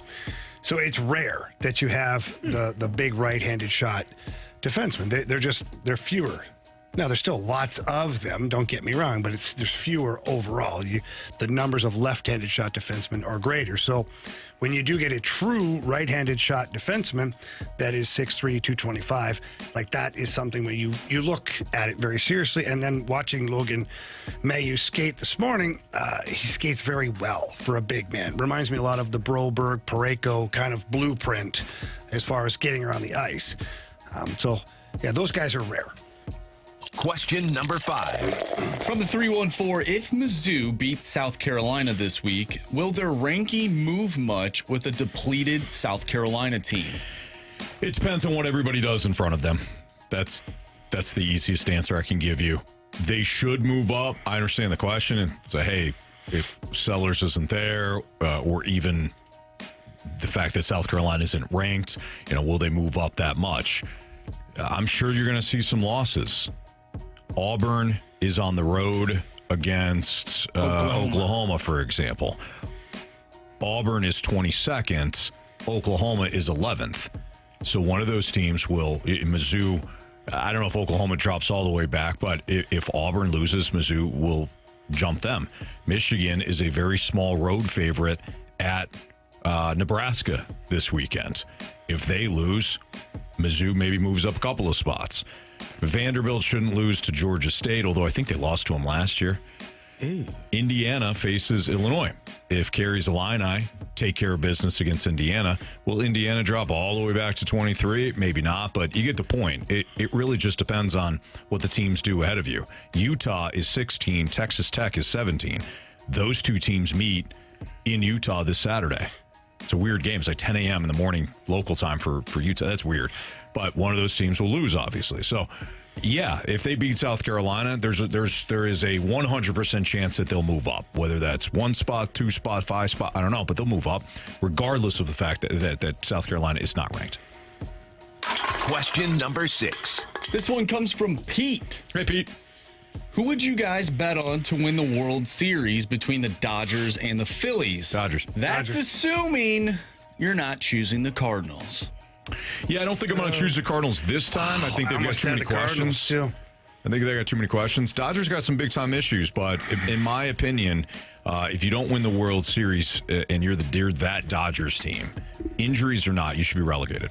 Do you think that baseball, and you've talked about this before when it comes to March Madness and the NCAA tournament, that fans love a good upset until it gets to the Final Four? Then they want to see powerhouses. Do you think baseball is similar in that I think everyone outside of LA wants the Dodgers to lose But then when it comes to the World Series, they don't want to see, let's say the Cincinnati Reds make it to the playoffs. Nobody wants to see the Cincinnati Reds fight their way to the World Series. No. I think somebody does. So Reds fans probably. Reds fans. Where do you go with that? Like, do you want a team somewhat in the middle? Is it the Phillies? Is it San Francisco? What does that look like? Do you think baseball is similar to the NCAA tournament? Yeah, I think it's an interesting comparison. I'm looking at some of the World Series TV ratings. 2024 was a big year. Why? Yankees-Dodgers. 2 years ago in 23, Marsh, you're better off the top of your head than I am. That was the Texas Rangers and the Arizona Diamondbacks. Yeah, their ratings were significantly less. Why? Arizona, plucky Arizona Diamondbacks coming out of the woodwork. Nobody wanted to see them. Mm-hmm. You want to see the early upset, but when it comes to the finals, or in this case, World Series, more times than not, you want to see brand teams. You want to see, in this case, obviously for us, Cardinals, but Dodgers, Yankees, Red Sox, whoever. Going back again, 2020, that was the Dodgers and Rays, but that was the COVID year, so that was a little weird. 2016 was Cubs and Indians, but that was also a massive storyline. The Cubs have lovable losers, right? We're trying to break a curse, and the Indians have not won and still haven't won, and since T-Rex in the game roamed the earth. So they're in a museum now, actually in Chicago. It's the Field in Argentina. The Titanosaurus. Titan Titanosaurus. Mm-hmm. Yeah, that animal. Yeah. What was his name? America. His name was what was it? What was his name? Maximo. Yes. Maximus. Yeah. Hercules, that's the dog from the Sandlot. Absolutely. Maximo is the dinosaur at the Field Museum in Chicago, Field Museum Illinois. Used to roam around in the South Americas, Argentina to be exact. Used to roam around with the Brachiosaurus. Absolutely. And the Ankylosaurus. Of course, your Tyrannosaurus Rex and your Dilophosaurus and the Spinosaurus. Your Mosasaurus, your Spinosaurus. By the way, Anthony, Stegosaurus. Carnivores. Some are, Stegosaurus is a herbivore. Tyrannosaurus is, of course, a carnivore. I got to ask you a question. What do they call the ones that eat both? Ooh, there is a word for it. It is. What is it? Omnivore or something? Yeah, omnivore. Omnivorous. Omnivore. Tex. I don't know. I think they're an omnivore. Omnivore. All right. Anthony, I have a question for you. The Spinosaurus, very controversial dinosaur, as we know, mainly because he defeated the T-Rex in Jurassic Park 3. Yeah, people didn't like that. Did you like that? I'm just curious. You like that? I didn't mind it. You talk about Dodgers, Yankees. They're clashing, right? Right. You're not going to be surprised if the Yankees beat the Dodgers, and in that case, the Dodgers just went ahead and took care of business against that T-Rex that day. But yeah, again, big clash, could go either way. I was okay with it, but yeah, a lot of Jurassic Park fans very, very upset. Yeah. Was that question 6? That was question 6. Sure. Yeah, we nice job, got a few questions. Wow, nice job, guys. Good way to go. Proud of you, Jamie. Oh, thank you very much. All right, so we stopped Kevin's reign of terror on us yesterday. We already have a new Gauntlet contestant lined up. We'll play the Gauntlet round 1 next on 101 ESPN.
warriors. 4 categories, 1 challenger. Can you survive the gauntlet? Brought to you by Blue Note Roofing.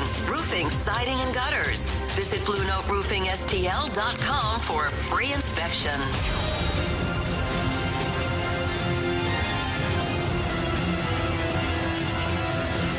402, your time check is brought to you by Clarkson Jewelers, an officially licensed Rolex jeweler, with Jamie Rivers, Carey Davis, and Andrew Marsh. I'm Anthony Stalter, and we welcome in Jake. What's up, Jake? What's going on, guys? Happy Friday Eve. Yeah, happy Friday Eve to you as well. Now, Jake is often in the snake pit, so just a reminder, and the snake pit does a tremendous job of this, but no answers, obviously, in the snake pit because Jake frequents there. We appreciate you listening, Jake. Thank you for playing. Would you like to take on Marsh, Carey, Jamie, or me in round 1? You bet. So I went with the eeny, meeny, miny, mo method here, and unfortunately, Jamie, I'm taking you on today, bud. Let's go, baby. Wow, okay, there we go. All right, Jake, good luck, buddy. Thank you. All right, so Jamie's going to head into the cone of silence. Jake, go ahead and tell Marsh to spin that wheel. Spin that wheel, Marshy.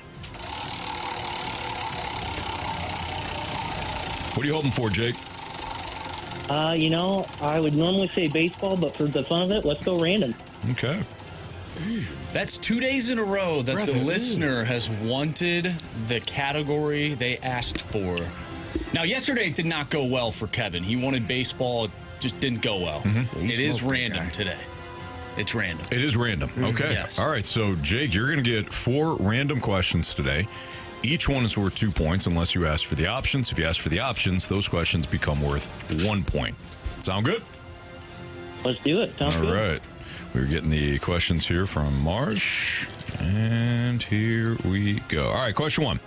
Who played Principal Richard Belding from 1989 until 2000 in the original Saved by the Bell series, as well as 2 spinoffs? So who played Richard Belding, Principal Richard Belding on Saved by the Bell? I watched this a ton as a kid, but I'm going to need the options for this one. Sure. George Wendt, Dennis Haskins, or Harry Hamlin? For the life of me, it's not coming to me, but I want to say, or I'm going to go with George Wendt. George Wendt? Mm-hmm. Final answer? Final answer. Question number 2. Kareem Abdul-Jabbar won 3 consecutive NCAA championships at which school? Oh, gosh. The life of me, I'm wanting to say Gonzaga, but again, I'm going to go with the options here. Is it UCLA, North Carolina, or Kentucky? Let's go UCLA. Final answer? Final answer. For the first time ever, I almost answered that. What do you mean? I was writing it down. You asked the question. I almost answered it. I don't think I've ever been close to doing that. Oh, man. Sorry, Jake. Go ahead. All right, question number 3, Jake. What is the name of Gumby's horsey sidekick? Oh gosh, I've got 3 kids at home. I know this. Gumby's sidekick. Oh, you know what? I'm going to try and maximize points here. Give me the options, I guess. Options are Hermie, Patsy, or Pokey. Again, I'm still not solid on this, but I'm going to go Hermie. I feel like Hermie's correct. Final answer. All right, Jake, final question. Identify the longest stringed instrument in the world. Identify the longest stringed instrument in the world. Let's go with the harp. Final answer. All right. Let's bring back Jamie Rivers from the Cone of Silence. Jake, how you feeling? Well, in the wise words of Mo, not great. All right, well, we'll see. We'll see. All right, Jamie, walking back in now from the Cone of Silence. Jamie, how was it? Quiet. Mike Ryder, hard at work in there. Didn't have much time to talk to me. Kind of rude, to be honest. But he's got the Blues stuff going on, Jamie. You got a lot of stuff. Anthony. When you are the partners with a major franchise like the Blues, you think he's just sitting there doing nothing? He's got a whole bunch of stuff on his plate. I understand that, but this is the Gauntlet. Take it very seriously, and it would have been nice to talk to someone. That's all. You ready? Yeah. Well, I should have been, but, thanks, Ryder. Random. Yeah. It's random today. Okay. Pack a lunch. Question 1, Jamie. Who played Principal Richard Belding from 1989 until 2000 in the original Saved by the Bell series, as well as 2 spinoffs? I actually met this guy. He was at one of Brett Hull's parties. I met this guy. Oh, my God. Options. George Wendt, Dennis Haskins, Harry Hamlin. Dennis Haskins. Final answer. Question number 2. Kareem Abdul-Jabbar won 3 consecutive NCAA championships at which school? Oh, wow. Kareem. It was Lou Alcindor at the time, Carey. Was it UCLA? I know he played for Milwaukee before he played for the Lakers. Damn it. Options. Is it UCLA, North Carolina, or Kentucky? UCLA. Final answer. Question number 3. What is the name of Gumby's horsey sidekick? I never into Gumby. No idea. I was never into Gumby. Well, some people are like, I love Gumby. I'm like, Gumby is like, I just see it's a green thing. I know nothing about it.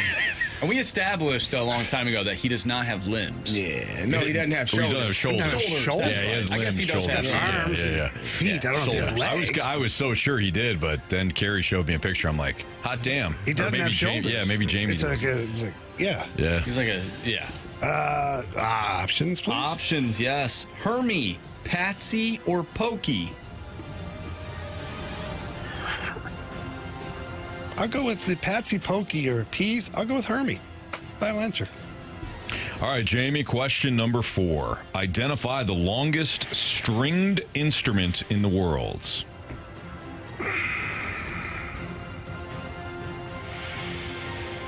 Wow. The longest stringed instrument. Like, I feel like there's a catch to this. Because, like, a piano technically is strings, too. They're all underneath there. You got the bass, the harp.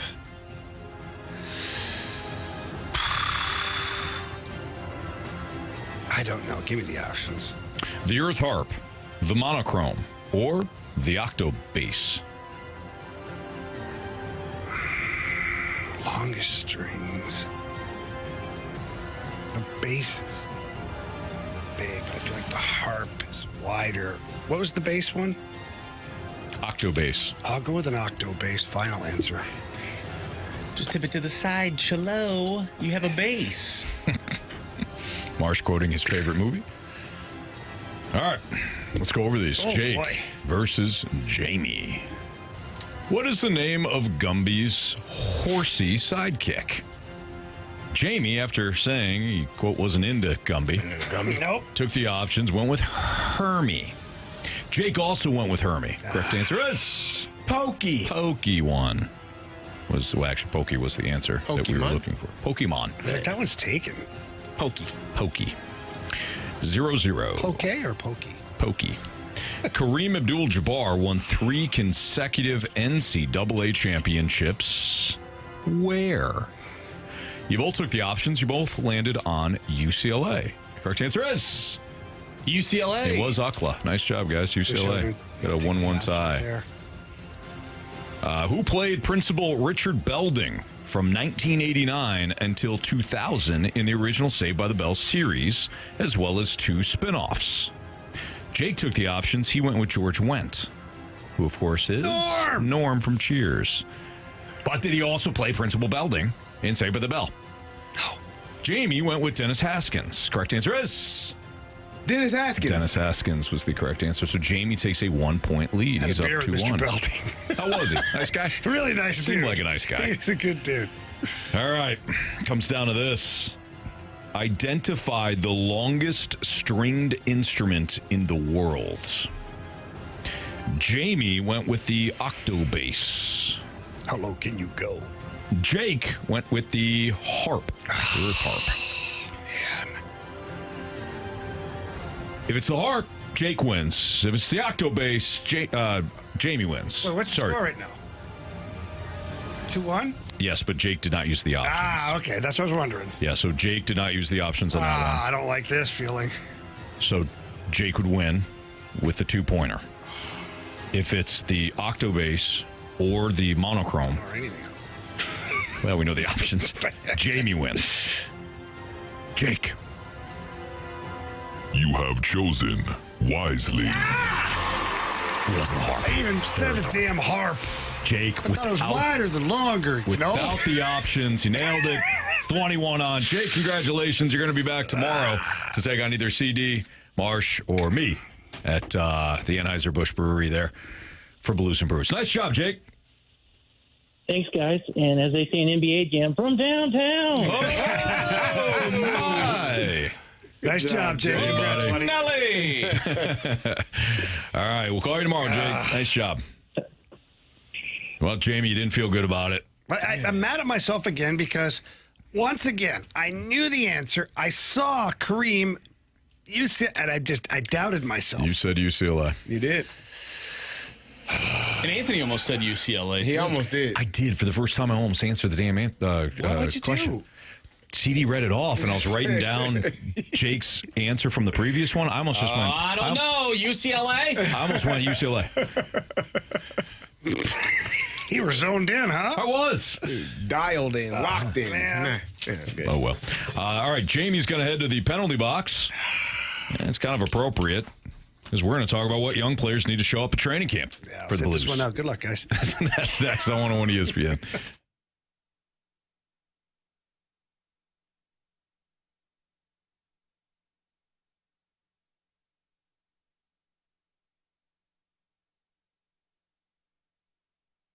Well, it's Thursday night football, and no better time and place to play the selections that you want to make in fantasy than Underdog. Underdog is outstanding, man. It's the best place to select your entries. You can win money all season long, including tonight. You got the Bills, you got the Dolphins, and you can play right here in Missouri on Underdog.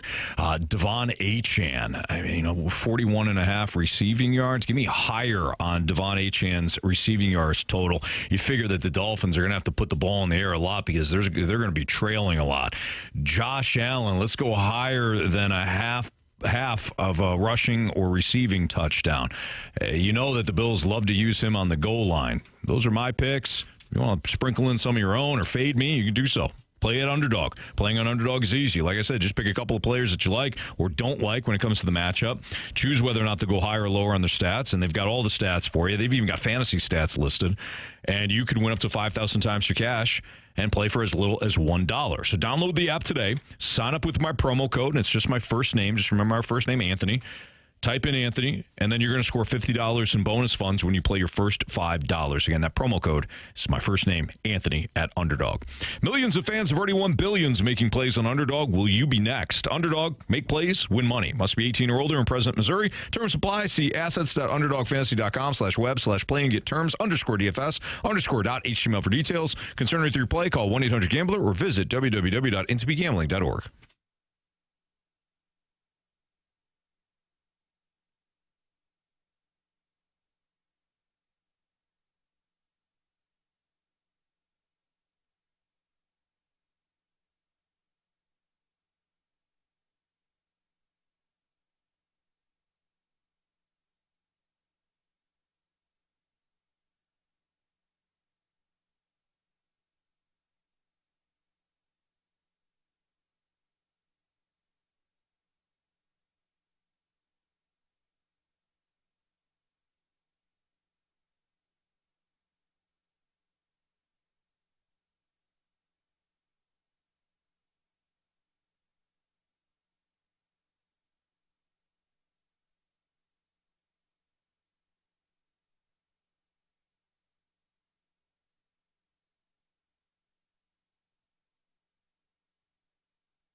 Gasland on 101 ESPN. Jamie's going to make his way into the penalty box after losing. Although there seems to be some controversy here.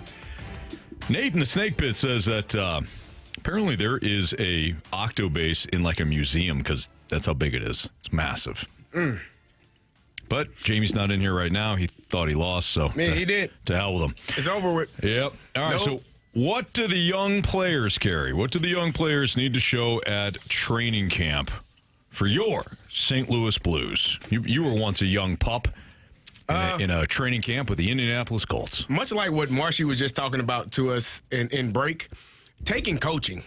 You have to be able to take the coaching when the coach when the coach tells you, "I'm going. You're on the wall. I need you here." You got to be there, and if you're not there, it's problematic, right? You got to do your job, and whatever the coach is asking you to do, whether that's block shots, whether that's play good defense, whatever it is, use your speed up the wall, like get there. Wide rush, whatever the coach is asking you to do. And much like what Marshy said, he's been telling this man for 2 years to do one simple task, and he's learning that coaching ain't for everybody. It is hard as hell. Well, one thing I will say, in the players in real life, they can't make up the excuse, well, I got a bad connection. Like, I can't do this. Like, I have the issues in NHL 26. Lagging. Yeah, it's lagging. My ping is bad. Like, they don't have that excuse. Yeah, what'd you say there? What ping. Oh, ping. That makes sense. Yeah, ping. That makes way more sense now. I was so confused. I'm like, what are you doing? What are you doing with these people? Whoa. Marshy. No, it's like your connection. Play, but it's your ping. That's different. It's different. Sounds like a circle game. No, that's only on weekends. Jamie. Yeah. You can do it on Thursdays, too, if it's nice out. First of all, can you hear us? I can hear you. I don't have access to anything, so I think we have audio, don't we, somewhere? Oh, yeah, we absolutely do. Why don't we hear from Monty on putting young guys with the vets? Yeah, well, we want to give everybody the opportunity to play with NHL players, but we also want to give our NHL players and some of the younger ones especially the opportunity to make people better. It's part of what we want to do as an organization is anytime someone comes in the fold and comes in the family, we're going to try and make them better. So you had a lot of 2 veterans with 1 young guy so that they could talk to them and communicate to them because they know the drills, they know how we want to play, they know our identity, so they can help like the young players you saw out there, like Carbonneau and D-Men as well. So one mistake that a lot of NHL teams make is when they have these training camps, they have like the older group in one room or 2 rooms and the younger group in 2 opposite rooms, and you have 2 ice times. The older group, the veteran group that takes the ice, and then the younger group that takes the ice. And they don't really intermingle until preseason games happen. It's a huge mistake. Because how are your young guys supposed to learn anything when they're kind of cast to the outside of what's going on? Sure. So what Monty and the Blues staff are doing by integrating these players immediately is really good for development. It not just from like an on-ice standpoint, but between the ears, too. Like a Carbonneau kid. He's been very good at the 2 prospect camps or tournaments that he's played in so far, but he doesn't know anything about the NHL. You're putting him on a line with a couple of NHL veteran guys or a couple of guys who played there. He can now ask questions. He's now involved in conversations in the locker room. He's invited to lunch. Like it's different. You feel like you're part of the group. And in order to have that run of success like Army talked about under the Ken Hitchcock regime when he was here, every year you have to have a new set of players that feel like they're pulling on the rope with you. Because it's inevitable you'll lose somebody or 2 guys, whatever, every year. So you got to replace that with people who know what the expectations are now to be a St. Louis Blue, what it is to play for Jim Montgomery, what you need to do on and off the ice, the details that are expected from your game. How the hell are you supposed to find that out if you're sitting there with a bunch of kids from other cities and countries who don't know each other anyways, and you don't really know what's going on? You show up on the ice. Good point. It doesn't work. It doesn't work as well. Let's just put it that way. So I like what they're doing. They're giving these young guys a chance to play with real NHL talent, which obviously that elevates too. You're not asking 3 young players to go out there and play against NHL veterans not knowing what the hell they're doing. Mm-hmm. This is an opportunity for a young defenseman to play with a veteran defenseman. That helps you get used to the NHL. That helps your development. And your wingers or your centermen, whoever you're putting with other veteran guys, that really helps. So I really like the way Monty and the Blues staff overall are approaching this, because they're thinking outside the box and they're thinking long term. Not just like this training camp, like, we got to see what Snuggie, Booch, and Thomas look like. You kind of know what they look like. Sure. And you've got some runway here. Let's see what some of the young players look like with those veteran guys. I like it a lot. I like the strategy. Well, Doug Armstrong at his press conference also discussed what young players need to show up in training camp and why it's important. We've organized the first few days of training camp. We have 2 veteran players with what, Carbono's with a good line. All these guys are with good lines, these first-round picks, these guys that should have the skill level from where they were drafted, and we'll take a look at that with that group. And then, but there's always somebody that pops up underneath that wants to get your attention too. So training camp is very important for a lot of guys this year, and we have 6 exhibition games. Usually we have a few more than that, so everyone's going to have to put their best foot forward. But if you're not here on October 9th, doesn't mean you won't be here on November 9th. So it's easier for me to say, it's tough for people to accept, but we're in this for the long haul of continuing to get better, and contracts, won't exclude you from being in the NHL if you're good enough. I think that's the key right there at the end. That your contract doesn't necessarily mean you won't be in the NHL. Because I know when I was coming into the league, like if you had a 2-way contract, like a minor league portion of your contract, and there was a 1-way deal that was in the NHL, odds are you weren't.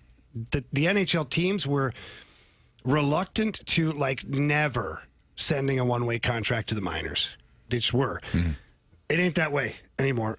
And Doug Armstrong has proved that. Mackenzie McEachern signed a 2-year 1-way contract at $800,000 per year. I don't even know if he played a game in those 2 years.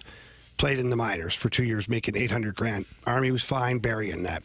The Brandon Saad thing. Army was fine sending Brandon Saad, making whatever it was, $4.5 million down to Springfield. That obviously ended up being a terminated contract. That was the player's decision. Yeah.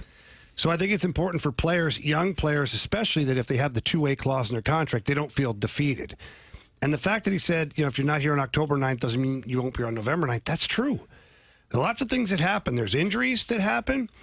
There is production or lack of production that happens. There's losing that happens. All of these things can affect what your roster looks like a month into the season. And I'd be ignorant to say that the contract won't play early in all of this, because you are going to get the benefit of the doubt.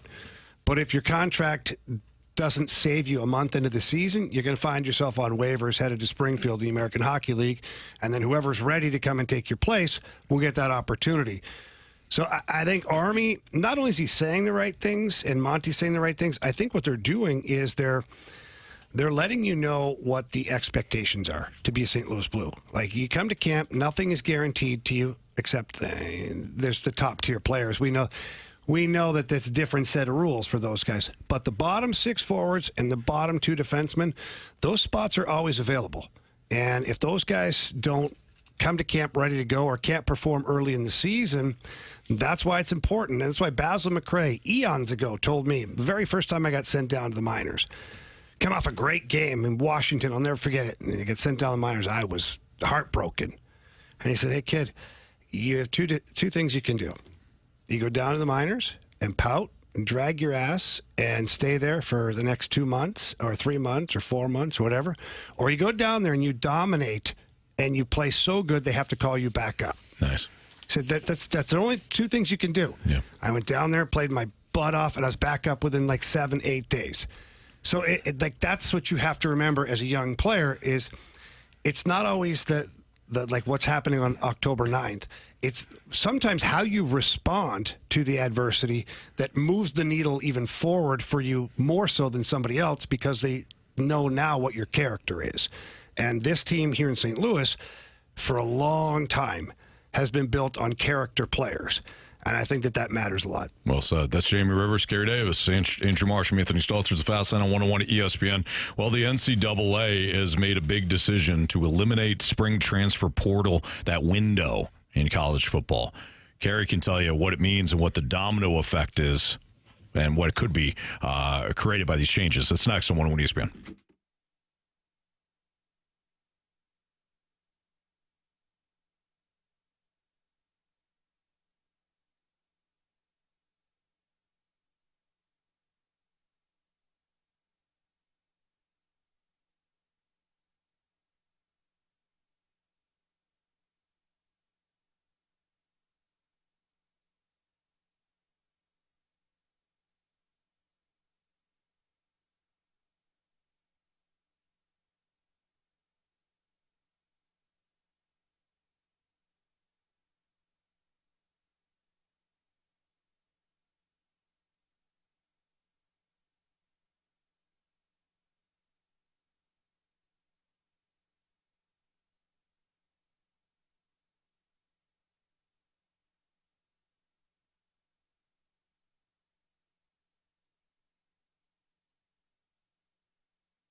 When you're looking to enjoy an ice-cold beer, you want something that satisfies you immediately.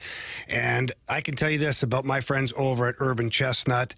They have that. Zwickel Light is an elevated light beer that is absolutely so refreshing. It's so good. It's brewed for St. Louisans by local brewery here in town. That brewery's Urban Chestnut. Got to meet the crew just this week, and I love their vision. It's awesome. They're making beer for St. Louis people, and it's local brewery that employs local people.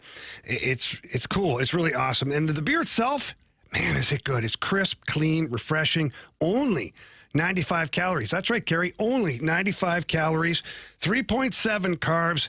I guarantee if you try it, you might find that it might just be the best light beer you have ever had. It's a go-everywhere kind of beer, too, and it's especially good for hockey fans. That's right. We're going to call it the unofficial beer of St. Louis hockey. I absolutely love it. Get out there, pick up a case of Zwickel Light today from Urban Chestnut. I promise you, you'll love it. Live your light style in St. Louis with Urban Chestnut.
ESPN Sports Center. I'm Andrew Marsh. It's time for a Sports Center update driven by Johnny Londoff Chevrolet and Johnny Londoff Autoplex. The Cardinals off today. They'll take on the Milwaukee Brewers this weekend starting tomorrow. First pitch 7:15 with Sonny Gray on the mound. He'll go up against Jacob Mizorowski. Tonight, you can listen to Thursday Night Football as the Bills take on the Dolphins. Pregame starts at 6:30. Kickoff is at 7:15. We will do our Week 3 NFL Pick'em Challenge at 5 o'clock, so stay tuned for that. Also, if you miss anything from today's show, including our interview with Doug Armstrong, make sure you go to 101ESPN.com or check out the free Dobbs Tire and Auto Center's 101 ESPN mobile app. Just head to the podcast page, and you'll find all of our interviews and full shows there. And it's all brought to you by the Schaefer Door Company. I'm Andrew Marsh, and the Sports Center update is driven by Johnny Londoff Chevrolet and Johnny Londoff Autoplex. See them at londoff.com. Chevy, together we drive. Are you kidding me?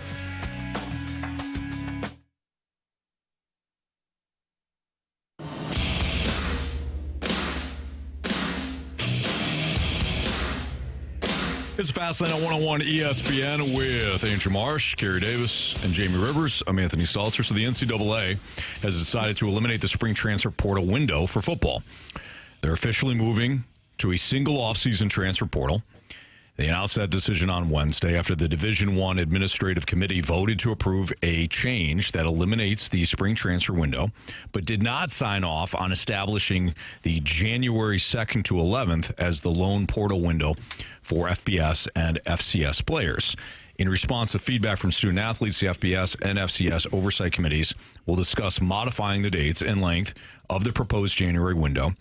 And this is all done to try to reduce or alleviate some of the stress of the loaded December calendar, during which transfer recruiting, coaching changes, bowl practices, high school signing day, bowl games, and the college football playoff are all going on simultaneously. Carey, what do we need to know, though, about the NCAA making this decision? Like, what's the ripple effect? Why should we care? Well, it's to alleviate some of the issues of the transfer portal happening in the middle of bowl season. You've seen it's also an injury issue, injury risk issue. So a lot of those guys are transferring during that time, which leaves your staff. If you're preparing for a bowl game, you don't got enough players to practice. Right. Which means you got more guys doing multiple roles, and the risk of injury obviously goes up. So that's the number one. And then it's bad management, because we've seen some teams have to drop out of bowl games because they don't have enough players. Same thing can happen and has happened with spring football with the transfer portal. So that December window that was where they're trying to change it to January, which would start after, I think, the second round of the playoffs, of the college football playoffs.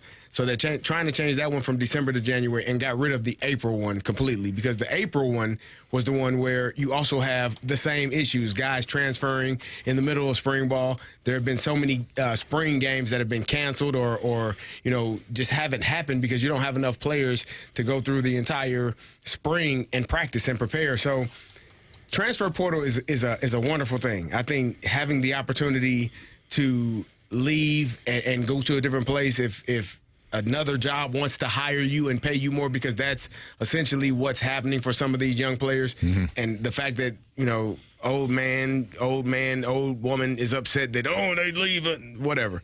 If a new job is offering you more money at the same position, you're probably going to go to that new job. And I think that's pretty much everyone, if the benefits and all the things are equal and the money is greater. So, but there's also a flip side to the transfer portal as well. There are a lot of kids that get into the transfer portal that don't have anywhere to go. Yeah. And so it comes with a price. You have to be well informed about where you're going and if you are wanted. And so it's not always a great story. Like, you hear the stories of Cody Schrader, who transferred from Truman State and becomes the Mizzou starting running back, walked on and number 8 on the depth chart, and before you know it, he's the starting running. That's a beautiful story. For every Cody Schrader, there's a guy that you don't know that never played football again because he decided to enter the transfer portal and didn't have the guidance and didn't have the information. So, but the reason for this is just to try to alleviate some of the injury issues that come up and just not having enough rosters. And it is difficult for a team to try to prepare for a bowl game, let alone a college football playoff, in the middle of the transfer portal while you're trying to prepare for an opposing team and recruit the kids on your team to stay, and also recruit other kids from other teams to come. So it's a mess, and hopefully this is going to open up and make it a little bit easier and a little bit cleaner for some of these programs to get through the fall and into the spring. So the transfer portal now is being isolated to spring, you said? It's isolated from spring and December. So it's going to, hopefully, what they're trying to do is just have it as one transfer portal window, which would be in January. That way you only have to deal with it once if you're a coaching staff program. They removed the spring one. It was 2. Now it's just 1. It's always... So now that the one that they have open will still affect bowl games, correct? It will affect bowl games, the college football playoff games. So you're looking at about 6 teams at that point, 8 teams. And then what it also said is, if you're in the college football playoffs, you still have 5 days after your last game if you choose to enter the portal. So if you make it to the national championship game, you're still allowed to enter the portal. You have 5 days. So what happened last year? Because Bo Perbula had to make a choice. He entered a transfer portal before the playoffs. I think he actually went to practice and then decided to enter the portal. Yeah, but then he wasn't allowed to play for Penn State in their because playoffs. he's in the portal. Yes. So that's why I think it's stupid. Yeah. I personally, but that's why they're changing it. So they're changing it away from that? That was December when the transfer portal window opened. Now they're making it January. So they're trying to make it January. Guys, I'm just trying to understand. So, Jamie, can you map it out for me? Yeah. So, Jamie, one of the main, if I'm reading you right, one of the main concerns you have right now is that there's still games being played, and that is something that Ryan Day at Ohio State has brought up. Like, hey, why don't you just wait until after the college football playoff? That's my whole point. Why not just wait till everybody's done? I don't disagree with that. Portal. So that's essentially what they're trying to do. If you're still in the playoffs, so with Bo Perbula last year, if Penn State was still in the playoffs, he could have stayed there, and whenever their last game was, when they lost to Notre Dame. But not last year, he couldn't do it. Yes. Yeah, I'm saying if it happened this year in that way, when they lost to Notre Dame, he would have been able to transfer 5 days after that. So let me walk through this, okay? Work my way through this. Mm-hmm. They've made it now so that they're eliminating most of every team from having to deal with this. Correct. Except for the select few that will be college football playoff bound or participating. And if you are in the college football playoff, you can still transfer once your season's over within 5 days. That's the plan. That's what they're trying to get to. I don't hate that. Yeah. But otherwise, though, the NCAA just never does anything easy, right? No, they don't. Why not just say, hey, by the way, the transfer portal opens in February? Yeah, I agree. I don't disagree with that. It's one portal, one time. Yep. That's it. There we go. Nobody's affected. You don't have to worry about 5 days after a game or this. Yeah, it all opens up. Like, what it's they're 10 doing days. Is trying to get to this anyways. Why not just do this? I agree.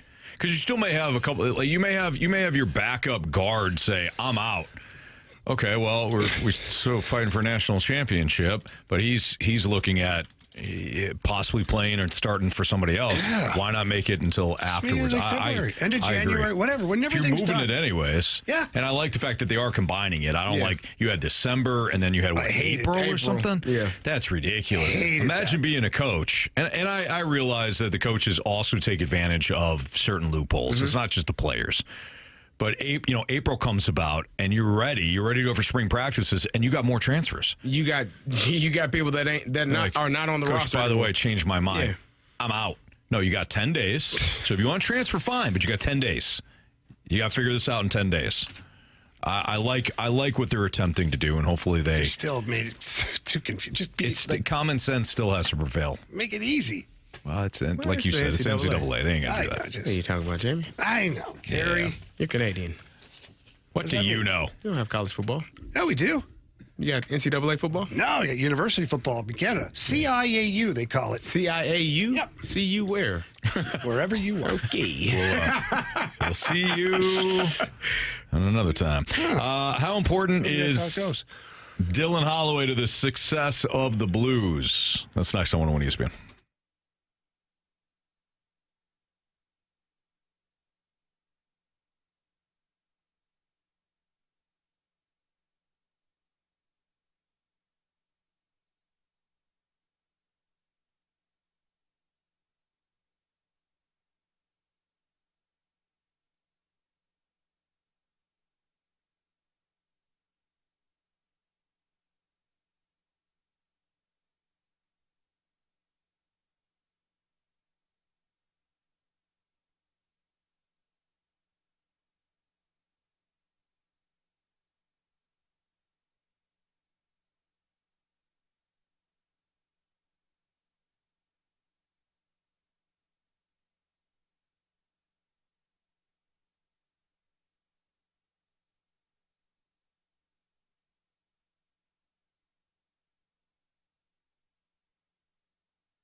his second and third effort, I think it's contagious. And like, he was really good today.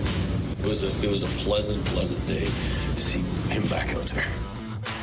That was Jim Montgomery, the one and only Jim Montgomery, who I imagine will be doing some hits again this Blue season. Yeah, we'll get him back on here. If not, I mean, what are we doing? He's already talking about it today. Yeah. I think. He was behind closed doors. He was talking about Dylan Holloway in that clip.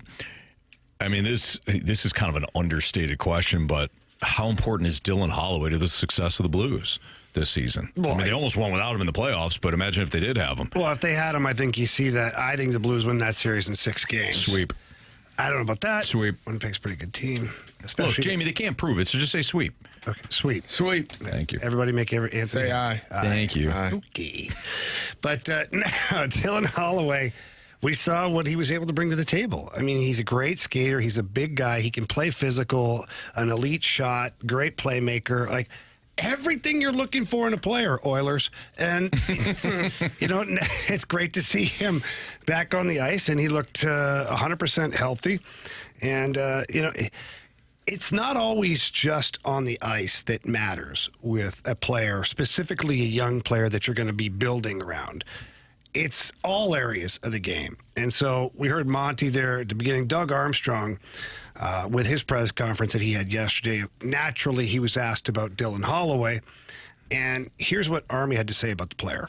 If we're going to be a good team, Holloway has to replicate that, or very close to replicating. It's not just point-wise, probably the hardest working player we have in our organization right now. You come in here on a Sunday morning and you think you have the place to yourself, and then you hear this pucks clanging around and he's in the shooting room. Like, he's a hockey player. He loves it. He works extremely hard. His conditioning is off the charts. Better person than player too. Like, he's the full package of what you would want in an organization. And we learned that after we got him. You don't know those things until you get them in the room. But he's a core piece of what we have going, and he wants to be a core piece too. It's unbelievable to hear that. He's a core piece. So I just was snarky about the Edmonton Oilers on that one. How can you miss the mark that poorly? If Doug Armstrong, in 1 year of Dylan Holloway, notices his hard work and that he's a core piece of this team moving forward, how do you let that walk out the door? I don't know. So that's just one thing that's perplexing to me. But that's high praise right there from Doug Armstrong. Talking about the hardest working player in the organization. Like, that used to be Ryan O'Reilly, and we know what he meant to the team and what the team thought of Ryan O'Reilly in the city of St. Louis, how much they loved Ryan O'Reilly as a Blue. So, well, okay, so let's unpack that, though, since you asked the question. Like, how could you have let that I don't know. I mean, it's a massive, massive, massive failure in evaluation for both Broberg and Holloway, for Stan Bowman to sit there and think that, like, Jeff Skinner was a better player than Dylan Holloway. By the way, Skinner got, like, what, $6-7 million, I think? For 6-7. 6-7, somewhere in there. 7's the number. No, 6-7. But to think that, like, that's what he did. He let Dylan Holloway walk for older players that gave him nothing, that he thought would fill the void. What a mistake. And Philip Broberg, the same thing. He thought, well, Philip Broberg may not be a regular defenseman on my blue line. Philip Broberg would have been top 4 on that Oilers blue line. And if you add Holloway and Broberg to that lineup, I would argue that maybe the Panthers aren't back-to-back. That's how much they missed the boat. But neither here nor there, they're St. Louis Blues now. Yeah, thankfully they did. And so, but with a young player, you have to remember there's always, like, everybody's thrilled at what he did last year, but, like, what's next for said player? What can you add to your resume? What can you put more on your plate? Jim Montgomery was asked about Dylan Holloway and basically, what's next for this guy? Well, I think, potentially penalty killing for us. Eat more minutes. He has an iron lung. It doesn't seem like he gets tired. He just keeps skating and skating. He's the energizer bunny, out there. So I guess for him, it's developing his 200-foot game and continuing to evolve as a dynamic offensive player. So imagine if you're adding another Robert Thomas, basically. Now, not the same skill set. We're not talking about playmaker, all that stuff, number one center. But you're adding a true 200-foot player. Dylan Holloway plays very solid defensively. We watched him last year, not afraid to block shots. And now Monty's talking about adding, penalty killing to the list of things to do. Great. It means you're getting one of your best players on the ice even more throughout the game. Mm-hmm. So I think that the sky's the limit for Dylan Holloway. I think it's a 30-goal season for him. I've heard people say 40. I mean, I'm not going to say no. I'd love to see it. But I think he'll have a greater point total, more so than just hammering the goals together. I think that Jordan Kyrie's going to be on that line. I think they're going to have a lot of success. I think Kyrie will hit the 40-goal mark. So between the two of them, they have 70 goals, and Braden Shen has 20 goals.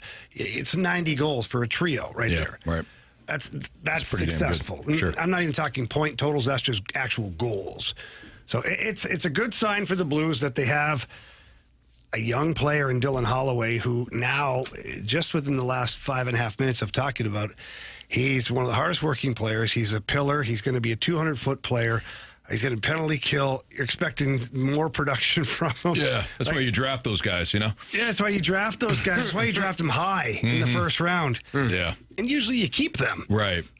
Let alone drafting two players high in the first round and letting them both walk out the door. And speaking of high. High as a kite, apparently, that day. But, yeah, we had Army on earlier today talking about it, and we kind of talked about the offer sheet situation. And he targeted two players that he thought would be big help to the Blues. And now he also talked about how this changed the direction of the team. So with one swoop at the 6 a.m. when Army hit send on the offer sheet, it changed the trajectory of the Blues short term and I believe long term. It was a calculated risk that has absolutely worked out. Was it a risk, though? Well, it's funny that you say that. You're right. It's funny you say that, CD, because I actually was thinking to myself, how much of a risk was it? What risk was it? Yeah. Because you didn't give up that much, so take two. Yeah.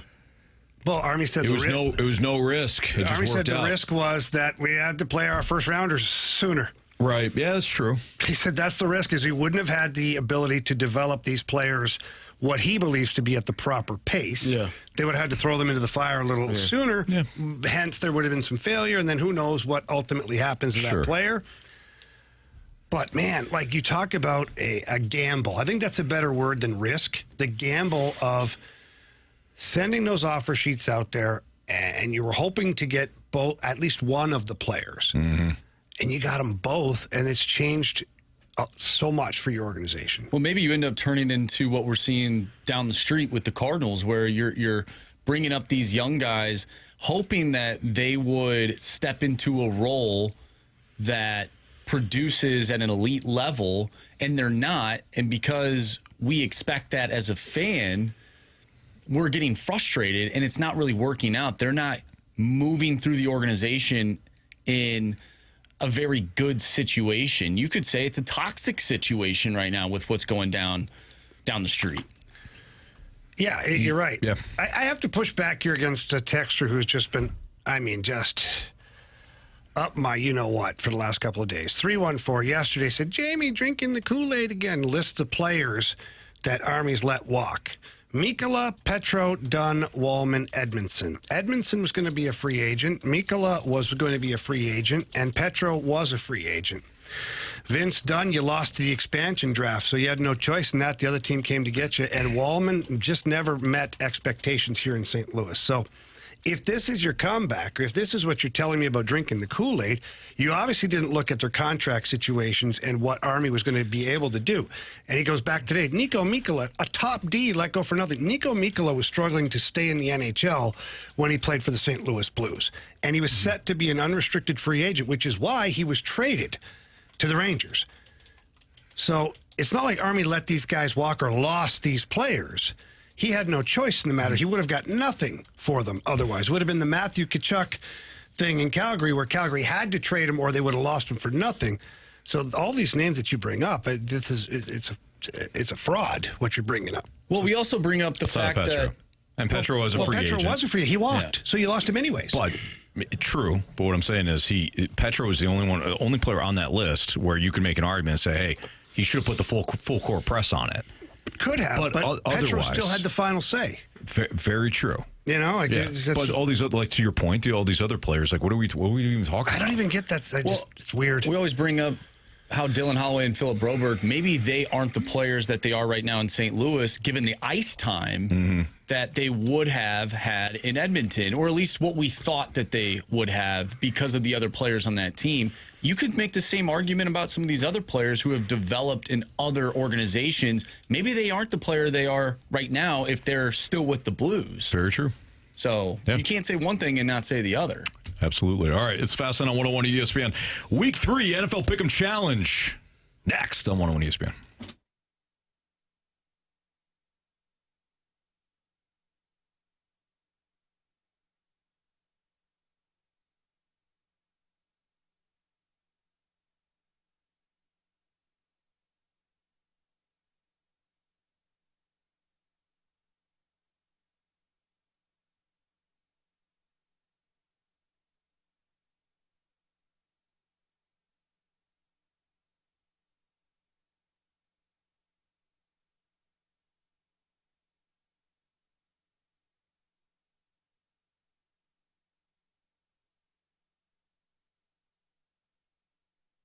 Well, if you enjoy a really great light beer, let me tell you about Zwickel Light from my friends over at Urban Chestnut. It's an awesome beer. It really is. It's refreshing, and it's brewed for St. Louisans by a local brewery, and that, again, is Urban Chestnut. I met up with the group this week, and let me tell you, they've got an incredible vision for what's going on here and what's going to happen moving forward with Urban Chestnut. And Zwickel Light is a fantastic light beer. It's crisp, it's clean, it's refreshing. Only 95 calories, 3.7 carbs. Try it, and you might find out that it might be the best light beer you've ever had. I've had it, and when I drink beer, I love a good light beer, and Zwickel Light is fantastic. It's great for just sitting around with the family, maybe having a beer with some pizza, or if you have a party, get together, people are going to love Zwickel Light if you're providing them with that. So don't forget to, it's a go everywhere beer. Do anything kind of beer. So it's not just specific situations that you have this kind of beer. It's an everyday beer, and I love that about Zwickel Light. And it's the unofficial beer of St. Louis hockey. I personally am declaring that because you know why? I played hockey, and I can do that, and I drink beer, and I drink Zwickel Light. So please visit urbanchestnut.com for more information on all of their beers that are available, specifically Zwickel Light. Keep it light, keep it local.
Get ready to pick 'em. It's the Fastlane Football Pick'em Challenge on 101 ESPN. Refreshed by Bud Light, official beer of the NFL. Easy to Sunday, easy to enjoy. Enjoy responsibly.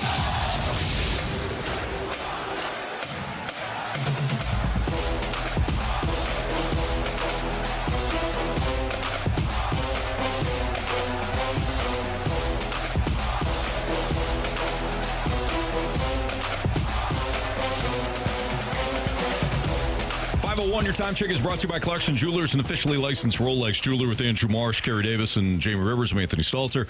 So it's week 3 of the Pick'em Challenge. We're all tied up against the Rizzuto show. They won week 1. We won week 2. So somebody will take the lead. That's how that works, guys. Odd numbers. That's and all. how it works. Yeah. We will not talk much about the Bill. Well, we won't talk at all about the Bills and the Dolphins I think tonight. we should break that down. Really, it's in Buffalo. Going to be a tough game for the Bills for sure. Miami certainly backs up against it. Jamie, shut your mouth. We're going to do that at 5:15. Holy smokes. He didn't read the rundown. Nah, he didn't. Yeah. He was making fun of at 5:15, guys, we're doing a Thursday night preview. Yeah. Yeah, this is different. This is the Buffalo game. He's right. No matter what he says, he's right. He's very, very skilled. The Thursday night breakdown, like which Thursday? This one or next one? Yeah, no, this one. Oh. Yeah, this one. A lot of there's some storylines there. We'll get to it. All right. So I'm looking at our 101 ESPN Pick'em Challenge. Everybody get their picks in. Aye. Yes. Yeah. All right. What about BK? Oh, man. Let's see. Has he been out? No, he was on today. He was at Centene. He does not have his pick in. So Oh my God! I don't care if we have dead air. Someone text BK. I'll Somebody text him right text- now. I'm doing it right now, him guys. right I'm now. on I'll it. text We him should all text separately. him. We are not going to fall behind 1-0 or by 1 point because I BK got it. didn't get his damn pick in for a layup tonight. And a true layup. Don't do that. And a true layup. Oh, God. All right. Speaking of which, first one on the first game here, Falcons and Panthers. The Panthers have typically given the Falcons some trouble over the years. I can't see Atlanta losing this one. What? Someone check. Remember that day? Do you guys remember that day? Hold on. You remember that day when Anthony didn't say anything for like a whole segment, and then when the segment ended, he's like, I gotta go. I got him out of here. Yeah. Remember he was sick? Yeah. Check his temperature, Jamie. Put your hand on his forehead. I'm not touching him. He just said the Atlanta Falcons were going to win. No, last time you Are you threatened to okay? sue me. It's the Panthers. Are you okay? Hey, I'm all in. No, We got a defense now. He's not going to be here for the next week. Who's not? You got to be sick again with 107 temperature. And then you get all of us sick. You too. got all the outbreak monkey. It is that time of year. Carey had something Hold on. different. I got something different. Exactly. So you didn't come for me. You had several different No, I infections had in one you. infection in me. We know that if Jamie isn't at work tomorrow, isn't at the brewery, you got him sick. Yep.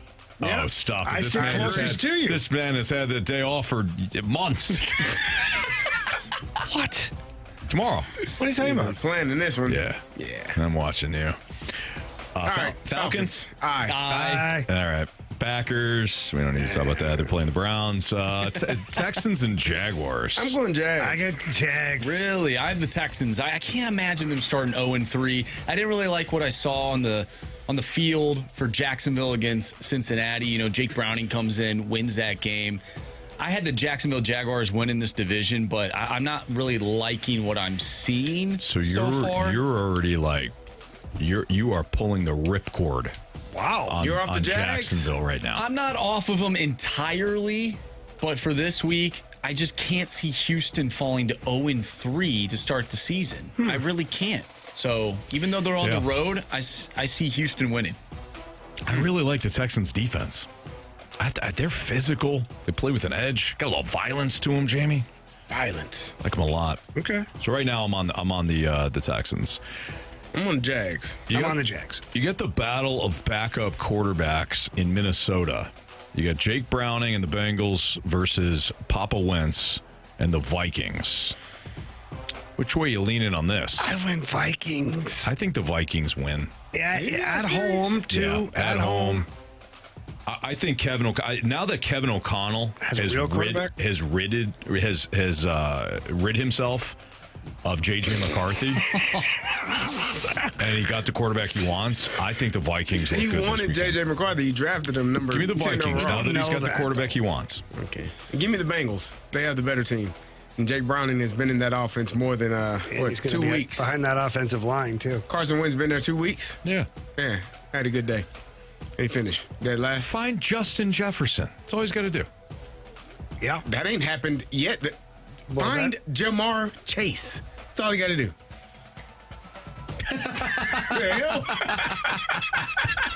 He said it like Jamar Chase doesn't play for the Bengals. I said nothing about Jamar Chase. Jamar Chase. I mean, We're talking about Carson Wentz.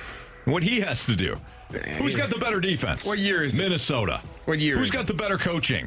Minnesota. You got me on those 2 points. All right, Who got the better BK said receiver he's on it. tandem? BK's on. He's getting his picks in right now. Bengals. Thank you. All right.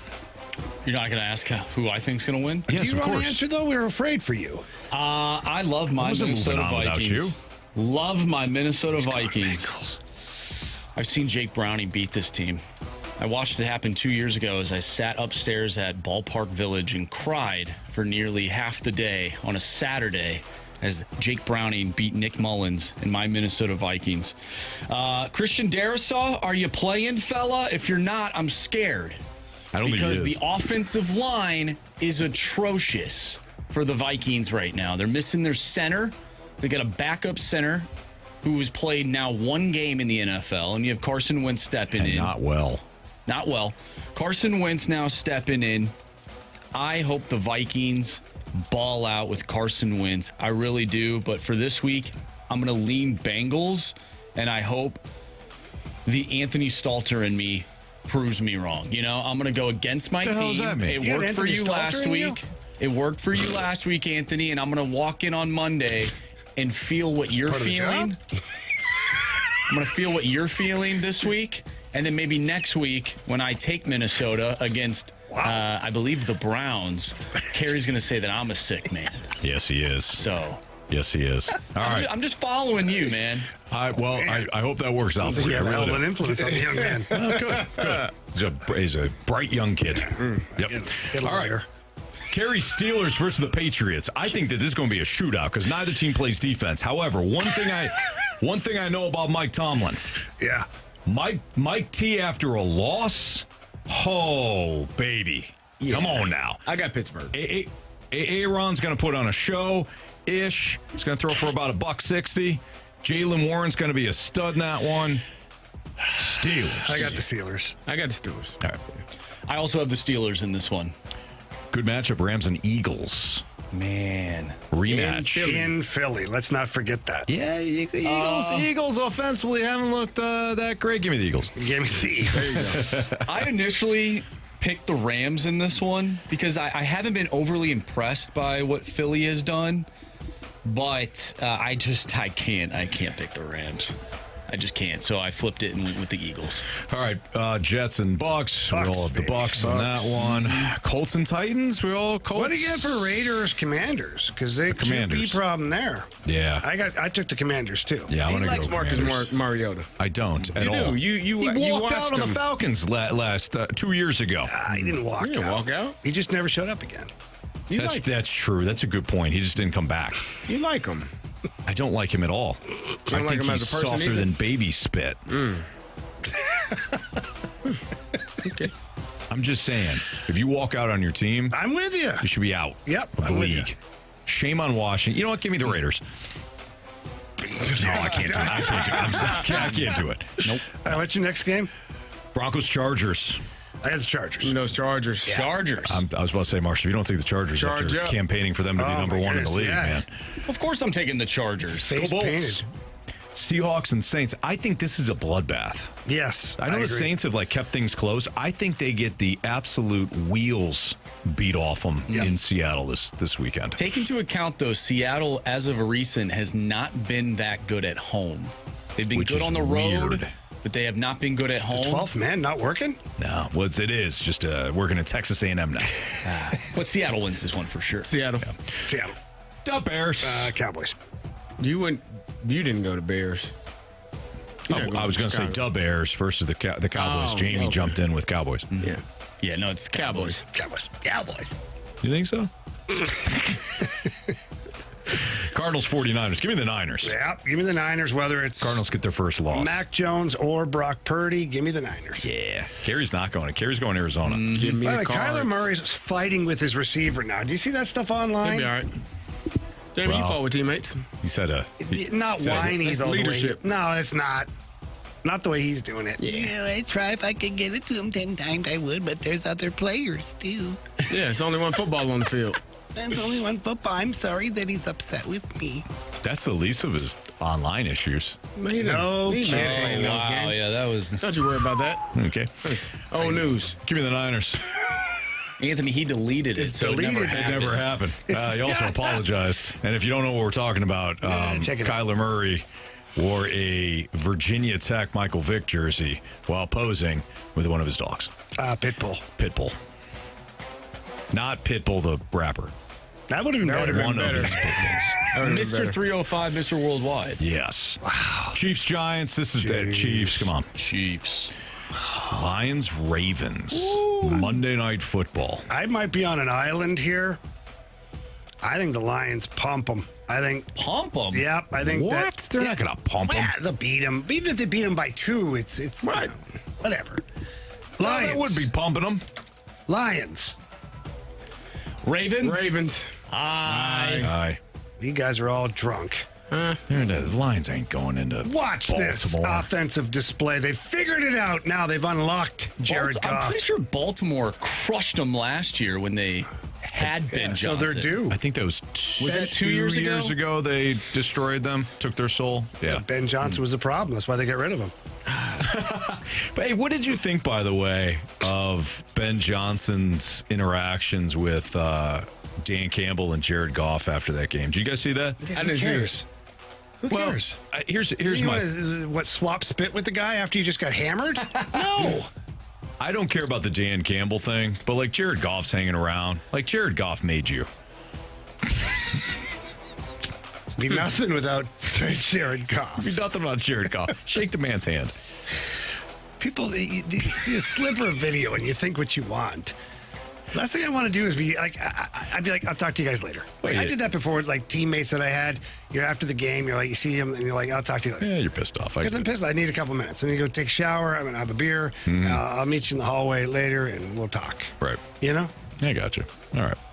Boy, it's just a question, 38-6 the last time these two teams met up. 38-6. You're going to see a flip-flop of that. Jamie's got his flippy flops on. All right. Hey, you can get fired up for the Blues season tomorrow night at the Outdoor Street Party. It's at the Anheuser-Busch Brewery. It features live music from Grammy-nominated trio, the band Perry, plus appearances by blues players and alumni, food trucks, onstage festivities hosted by 101 ESPN's Chris Kerber and Joe Vitale, and more. Tickets are just $25. They're on sale now for Blues and Brews, all presented by the St. Louis Blues, Bud Light, 101 ESPN, and our sister station, 92.3 WIL. To Jamie's dismay, we are going to preview tonight's Thursday night football matchup between the Bills and the Dolphins. It might not be much of a football game, but what will it mean for Mike McDaniel? That's next on 101 ESPN.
last night on 101 ESPN. Jamie knows me very well.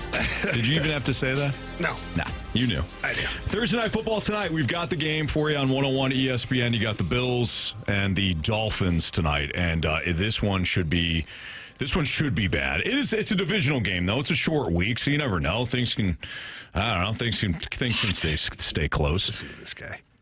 If the Dolphins get destroyed, does Mike McDaniel have a job in the morning? I think he does. With the 49ers as a consultant? No. Possibly. Possibly. Maybe the Lions, too, as an offensive consultant. But, no, I think he does have a job, and the only reason is because it will be the Bills that beat him in that game. The loss to the Colts and the Patriots, not pretty, not great, that's for sure. But now you're playing what is one of the Super Bowl favorites, the Buffalo Bills. And if you get beat by them, I think everybody expects that to happen.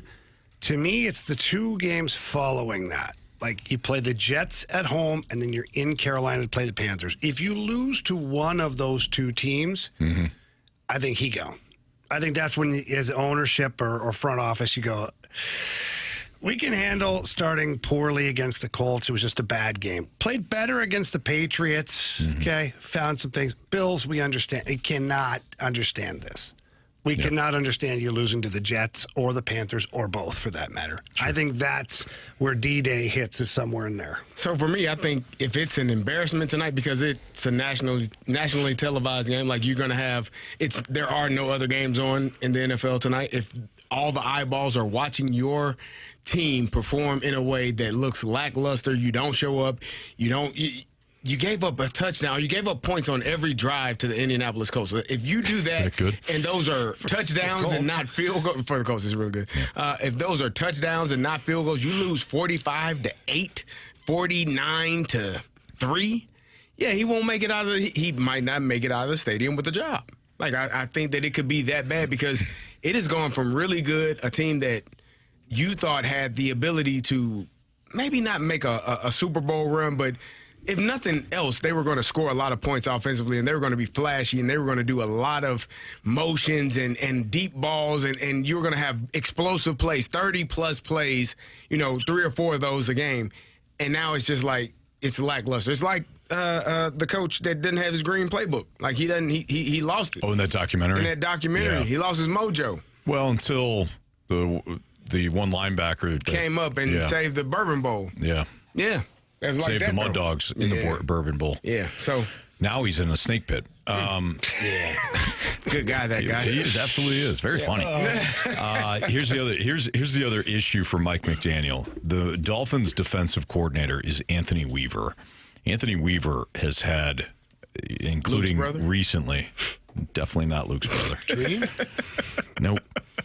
Anthony Weaver had some interviews with NFL teams in the offseason about becoming a head coach. Really? So they've kind of got the interim. Sabotaging him? No, I'm just saying they kind of got the interim already. If it was a young staff, a young, the young OC, young DC, whatever. But they've got somebody that they could at least give a test drive here for the rest of the season if they want to get rid of Mike McDaniel. I'm just saying.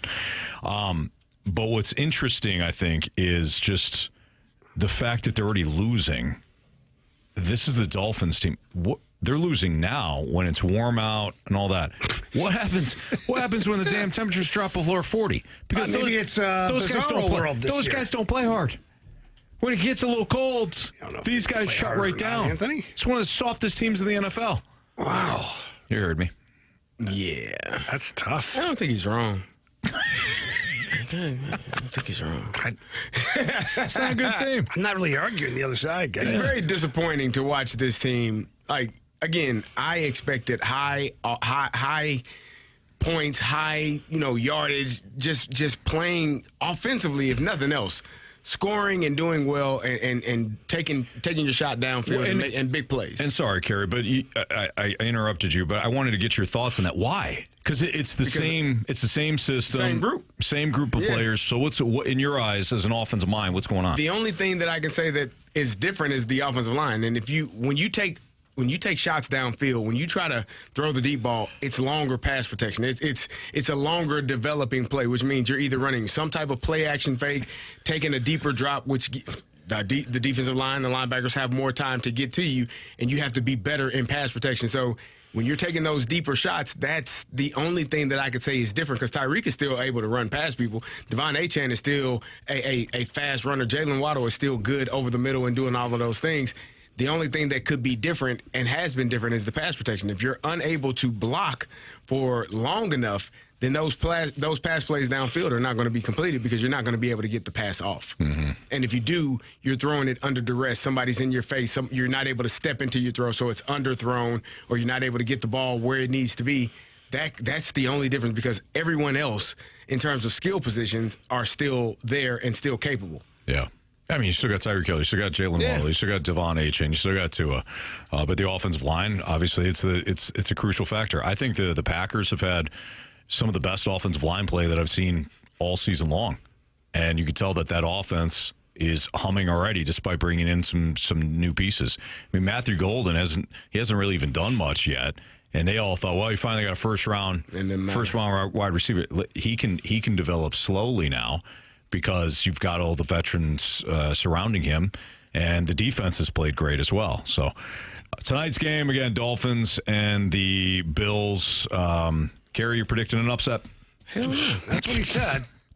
And Tua has been sacked 8 times. That's it, The huh? other 2 people that are ahead of him and sacked the most, Cam Ward and another guy. Get your feet moving. Oh. Yeah. What the hell, man? Well, he didn't say anything. He didn't say a damn thing.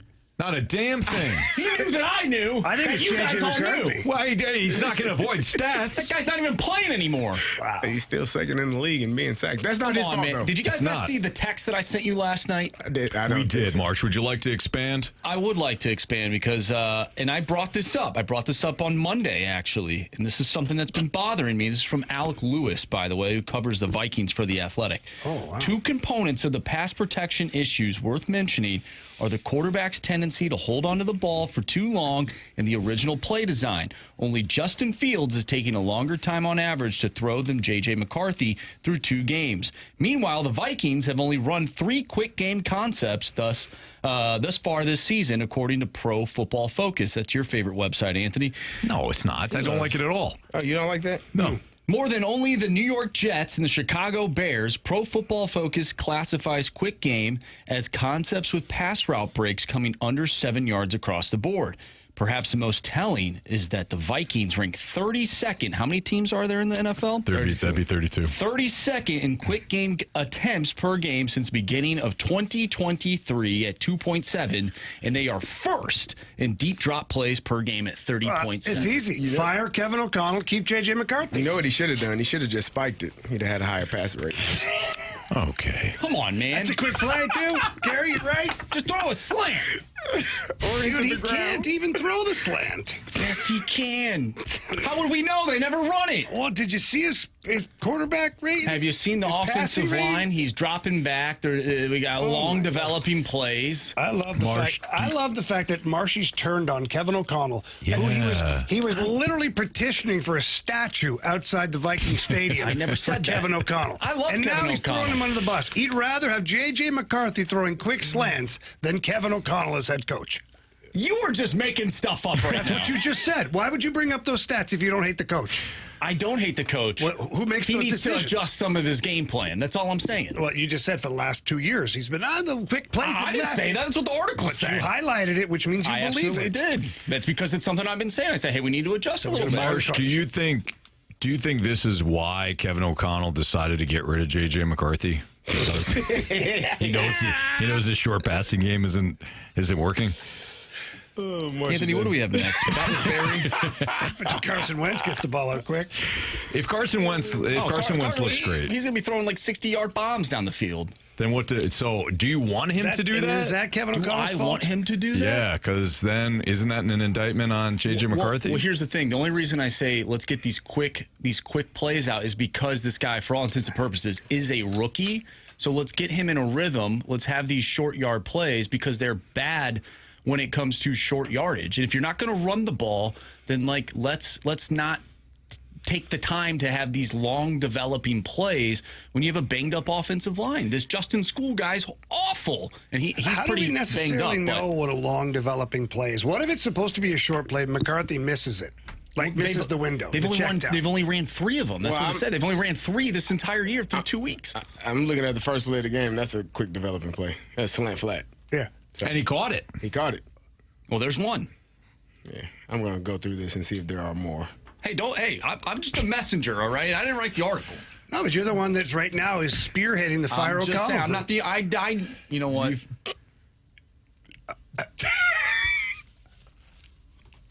This guy. This guy right here. Enjoy your vacation tomorrow.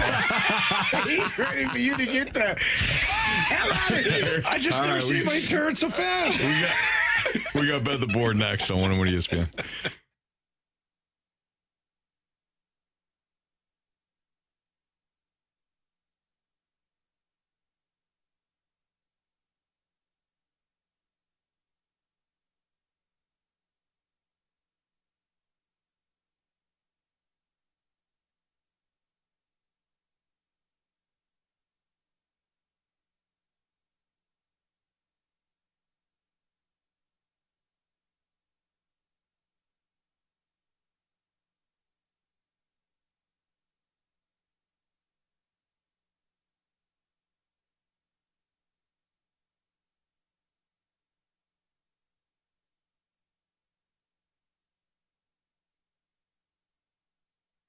Jamie, I'm fired up right now. Yeah, we got our guy Stewie on the line, and something tells me now is a great time to refi. Stewie, am I right?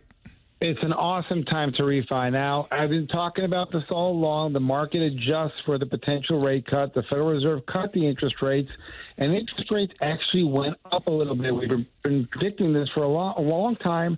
I said, do it right now. Now, it's a little bit tied up. It could go up further. Take advantage now. Save $200, $500, $700 a month on your payment. Maybe we're free with the bagel loan. If you worry if it's the right time, you can always refinance again later. This is a real big factor. A bird in the hand is better than 2 in the bush. Take advantage now and be excited about the extra $400 a month in your pocket.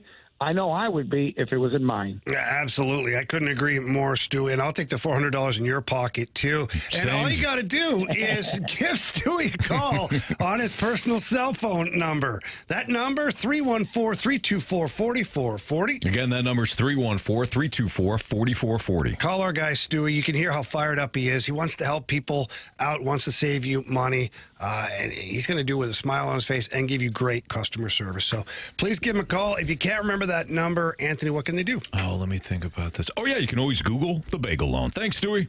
Have a great night, guys. NMLS number 226715.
St. Louis. When the puck drops, grab the beer that plays as hard as you do. Zwickle Light from Urban Chestnut. Crisp, refreshing, just 95 calories. Rinkside or couchside. Live your lifestyle, St. Louis. Zwickle Light, the unofficial beer of St. Louis hockey.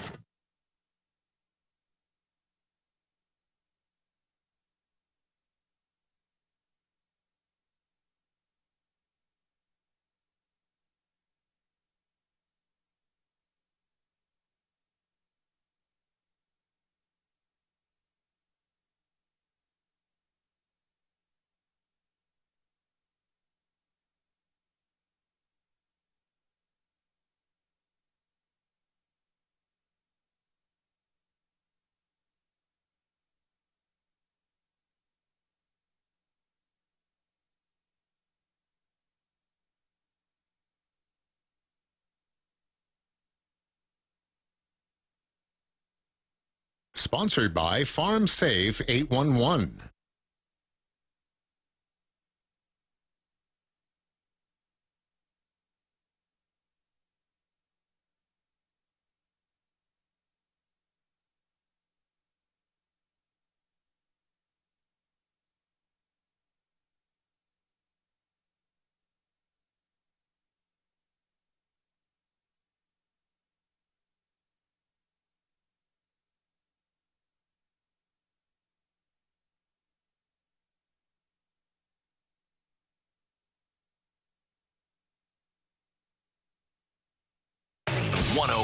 ESPN Sports Center. I'm Andrew Marsh. It's time for a Sports Center update brought to you by Saliga Heating and Cooling. We just had our Thursday night football preview as the Bills take on the Dolphins tonight. Week 3 is upon us. You can listen to that game right here on 101 ESPN. Pregame starts at 6:30. Kickoff is at 7:15. No Cardinals game tonight. They're taking on the Milwaukee Brewers this weekend. Game 1 of that series tomorrow, 7:15. First pitch with Sonny Gray on the mound. If you missed anything from today's show, including our interview with Doug Armstrong, make sure you go to 101ESPN.com or check out the free Dobbs Tire and Auto Center's 101 ESPN mobile app. Just head to the podcast page. You'll find all of our interviews and all of our shows. And it's all brought to you by the Schaefer Door Company. We have Bet the Board coming up next. I'm Andrew Marsh, and this Sports Center update is brought to you by Saliga Heating and Cooling, a Daikin heating and air conditioning dealer.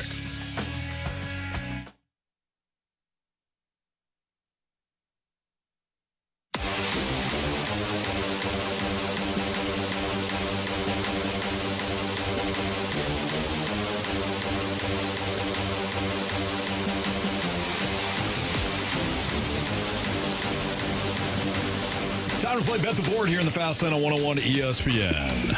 Marsh, what are our latest standings there, kid? All right, Jamie still in the lead, a commanding lead. Oh, boy. 8 points for Jamie. I have 7 points, far behind Jamie right now in the month of September. Anthony, I don't know what's going on with you. Your Liberty didn't even win the game, let they alone got hammered. covered. Yeah, they did. They get destroyed. Scored 60 points. Is that good? No. Nope, not really. Not when the other team scores more than 60. So I got, 6? You have 6 points. That's Carey. terrible. No luck for Carey trying to keep up with Jamie. He has 5 points this Sorry, month. man. Bad, man. It's okay. You're going to bounce back More than I tonight. had. That's more. All right, I'm up. You know you're up. Chicago Cubs clinched playoff spot. They had all the champagne going. You know that they're out until the wee hours of the morning. Give me the Cincinnati Reds on the money line at minus 144. I don't hate that. That's a good call there, Jamie. It's like making sure that when a pitcher has like a no-hitter or perfect game, just bet against that team the next day. Because all those people, they're hammered. Still hammered. Hammered. Mm-hmm. Yep. I am going to go with one of Jamie's favorite plays, and that would be an alternate spread in tonight's Thursday night football Just game. buy your way into what you want. Whatever. Just playing by the rules here. Buffalo Bills, the spread is minus 12.5 at minus 110. Give me the Buffalo Bills at minus 10.5 at minus 139. Need them to win by 11, not 13. Give me Devon Achane over 5.5 receptions at minus 119. They're going to be throwing to him like Lionel Richie says. All right, Jamie? All night long. All night. Garrett? Give me James Cook over 15 yards receiving. 15 yards receiving. He may get that on one catch, Carey. Let's hope. Let's hope. Not a bad play there, kid. Yeah. Not a bad play. Don't forget, tomorrow we will be at the Anheuser-Busch Brewery for the Blues and Brews events. Wonder if people from the Snake Pit are going. Maybe. It would be good to see those fine folks. Jamie won't be there. You don't like you. That's not true. He had better things to do. Got a prior engagement that I promised to go to months before this was announced. Dodgers Clayton Kershaw won't be there either, and he won't be with the Dodgers after the season. Oh, no. He's retiring. DFAing him finally, huh? Finally, getting rid of him.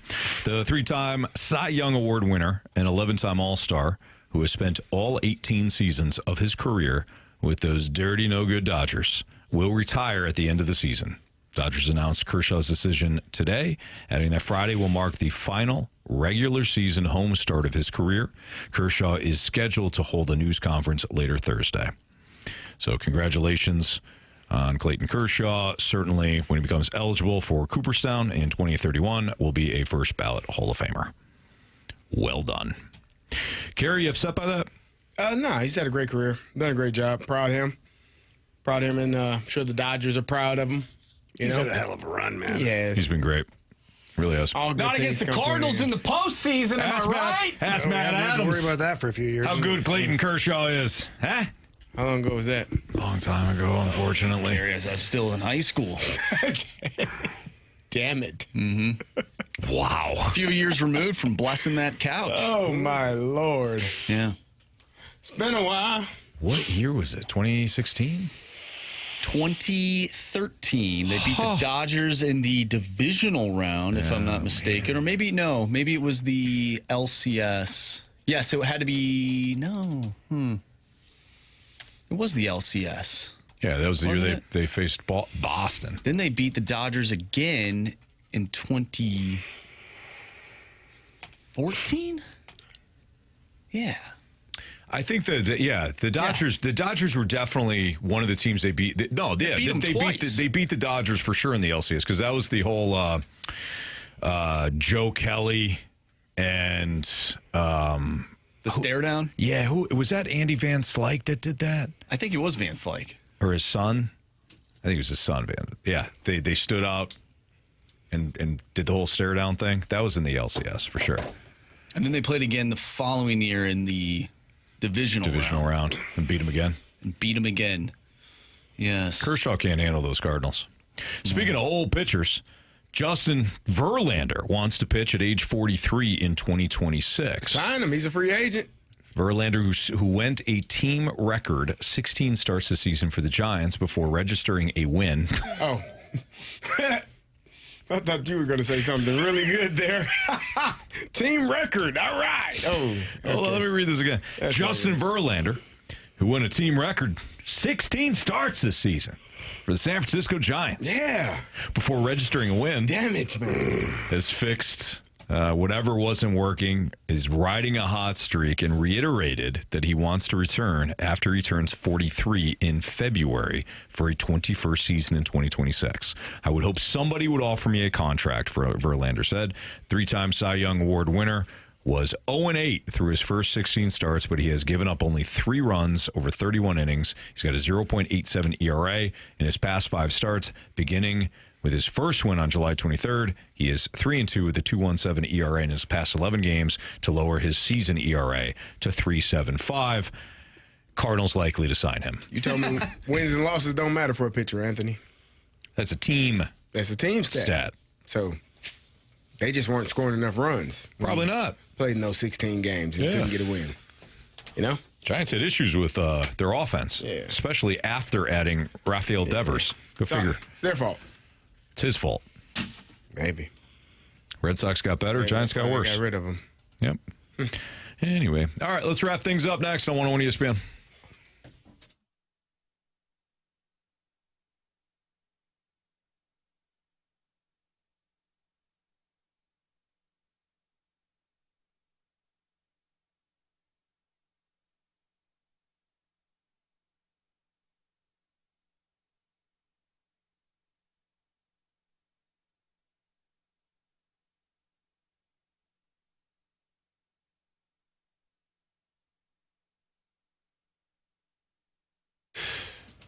Well, if you are tired of being stressed out watching the stock market or turning on the TV every morning and seeing what's going on in the financial world, why don't you just invest in something that is a little more stable for you? That's right. Farmland is a stable investment, so much so that famous people with lots of money are investing in farmland. The best part, though, is you don't have to have lots of money to get involved.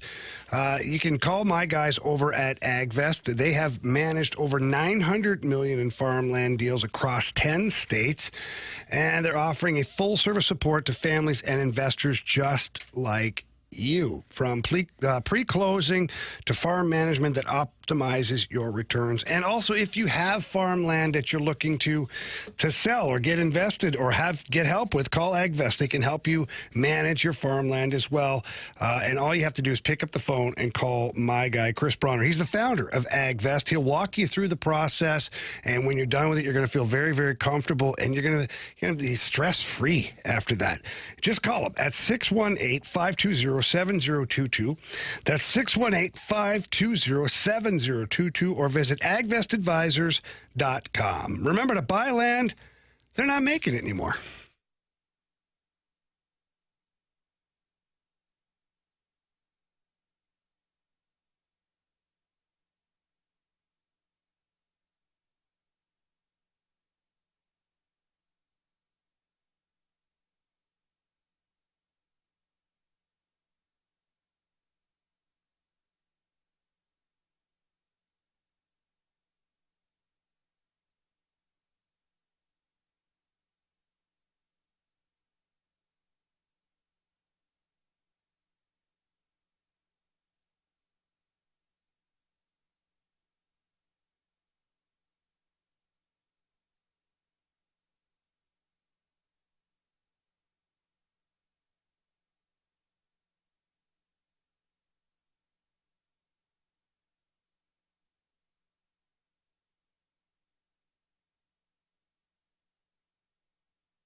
If you missed anything from today's show, you can always download the podcast available at 101ESPN.com or visit the 101 ESPN Dobbs Tire and Auto Center's mobile app. All the podcasts brought to you by Shave Your Door Company.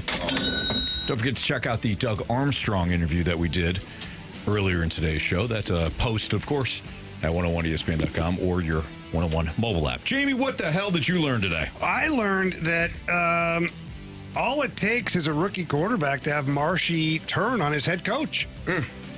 Petitioning to have him fired. He's not a rookie anymore, Jamie.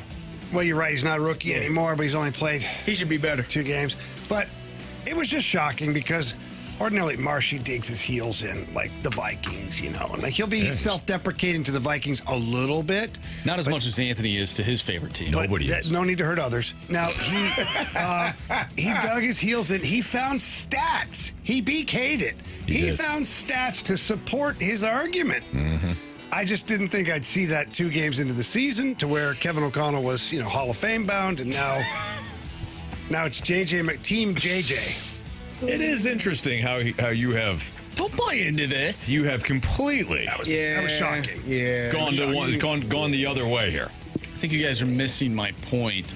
Why else would you bring up all that negative stuff? I'm saying he just simply needs to adjust. He needs How about you get a quarterback? I said it last year. Okay, but what if he doesn't adjust and Carson Wentz balls out? Is it then JJ's fault? Is it then JJ's fault? Yes.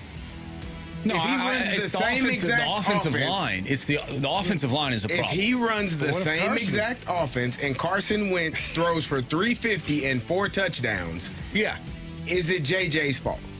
The offensive line is the same. The head coach is the same. The play calls are the same. Why the expectations are? You're asking a guy who's played 2 games to do what you have been asking veteran quarterbacks to do. Realistically, to me, that's not possible.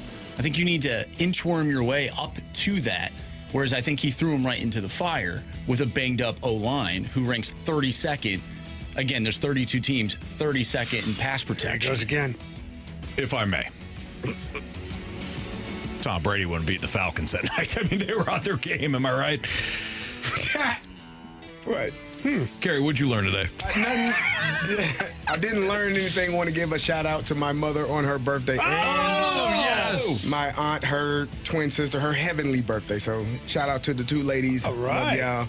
Happy birthday, What's mother. Mom's name? Annette. Annette. Happy birthday, Annette. Yes. Enjoy that, man. Happy birthday. Absolutely. You raised a fine young man. Yes, yes, you did. I Marsh. get money later. All right, now. Okay. Marsh, what'd you learn? I learned that Jamie just has a way with words. He knows how to really get under your skin. He does it really well. He knows what makes you tick. And that's just not me. He does it for everybody. So get paid a lot that's of what money I to learned do that today. too sometimes. You've seen it here and there, but when it happens to you, it just hits differently. Yeah, sure. You've been baptized, Marshy. Baptized by fire. What I learned is also about Jamie. Uh-oh. And I quote, I never got into Gumby. Not yet. I never got into Gumby. I'll take the options. Give me several options. Oh, man. Really? All right, Marsh. Break it down. What else you got? And you were so depressed, too. You're like, I never got into Gumby. Options. That's the green dude. 314 says, love this show. Always makes me laugh. Thank you. Good. Thank you. Yes. All right. 3 stars of the day before we get out of here. Yes. It's time for the Fast Lane's 3 stars of the day. Presented by Circus Sports Illinois. Sports betting the way it should be. Our 3rd star of the day, we're going to give it to Ping. That was something that you guys didn't know. Didn't know about at all. Ping. Didn't know about Ping. But now you guys know what the Ping is. Yes, we do. Yes. I'm worried about that. Absolutely. That is like your connection in a video game. Yeah. 2nd star of the day goes out to Doug Armstrong. Great interview with him. Army. Great job. And we got to give our 1st star of the day to Annette, baby. Yes, Annette. Yeah, let's go. Happy birthday to Carey's Are you guys doing anything? mother. Not today, tomorrow. You better roll out that red carpet, Carey. That's your mother. Yeah, it is my mom. Yeah. My mama. Well, good. You guys going to go out to a nice dinner? She just wants to hang out at the house, so we're going to go over there and eat. can always invite her to Blues and Brews. I'm sure she'd love that. She'll probably be working, but she would love to hang out with. Well, you won't be here, but us. She'd love to hang out with We'll us. have to have her over one night. Let's do it. Not you, just her. About you. We My had- mom would listen. Marsh's mom stopped in the studio when Marsh wasn't even here. Marshy tried to hide his mom from us. Yep. Yeah. She came in, was a lovely woman. Very sweet woman. very Very kind. sweet woman. Yeah. Yep. We see where you get your sweetheart from. Yeah. That's nice, Jamie. You've been wearing this kid out all day. You gave him a wearing nice him out. little pat on the rear end walking out of here. Thanks, nice Jamie. job. Little on the diaper butt. You know? Absolutely. That'll do it for us. Don't forget, Bills, Dolphins, pregame, 6:30, kickoff at 7:15. For Andrew Marsh, for Carey Davis, for Jamie Rivers, I'm Anthony Stalter. See ya.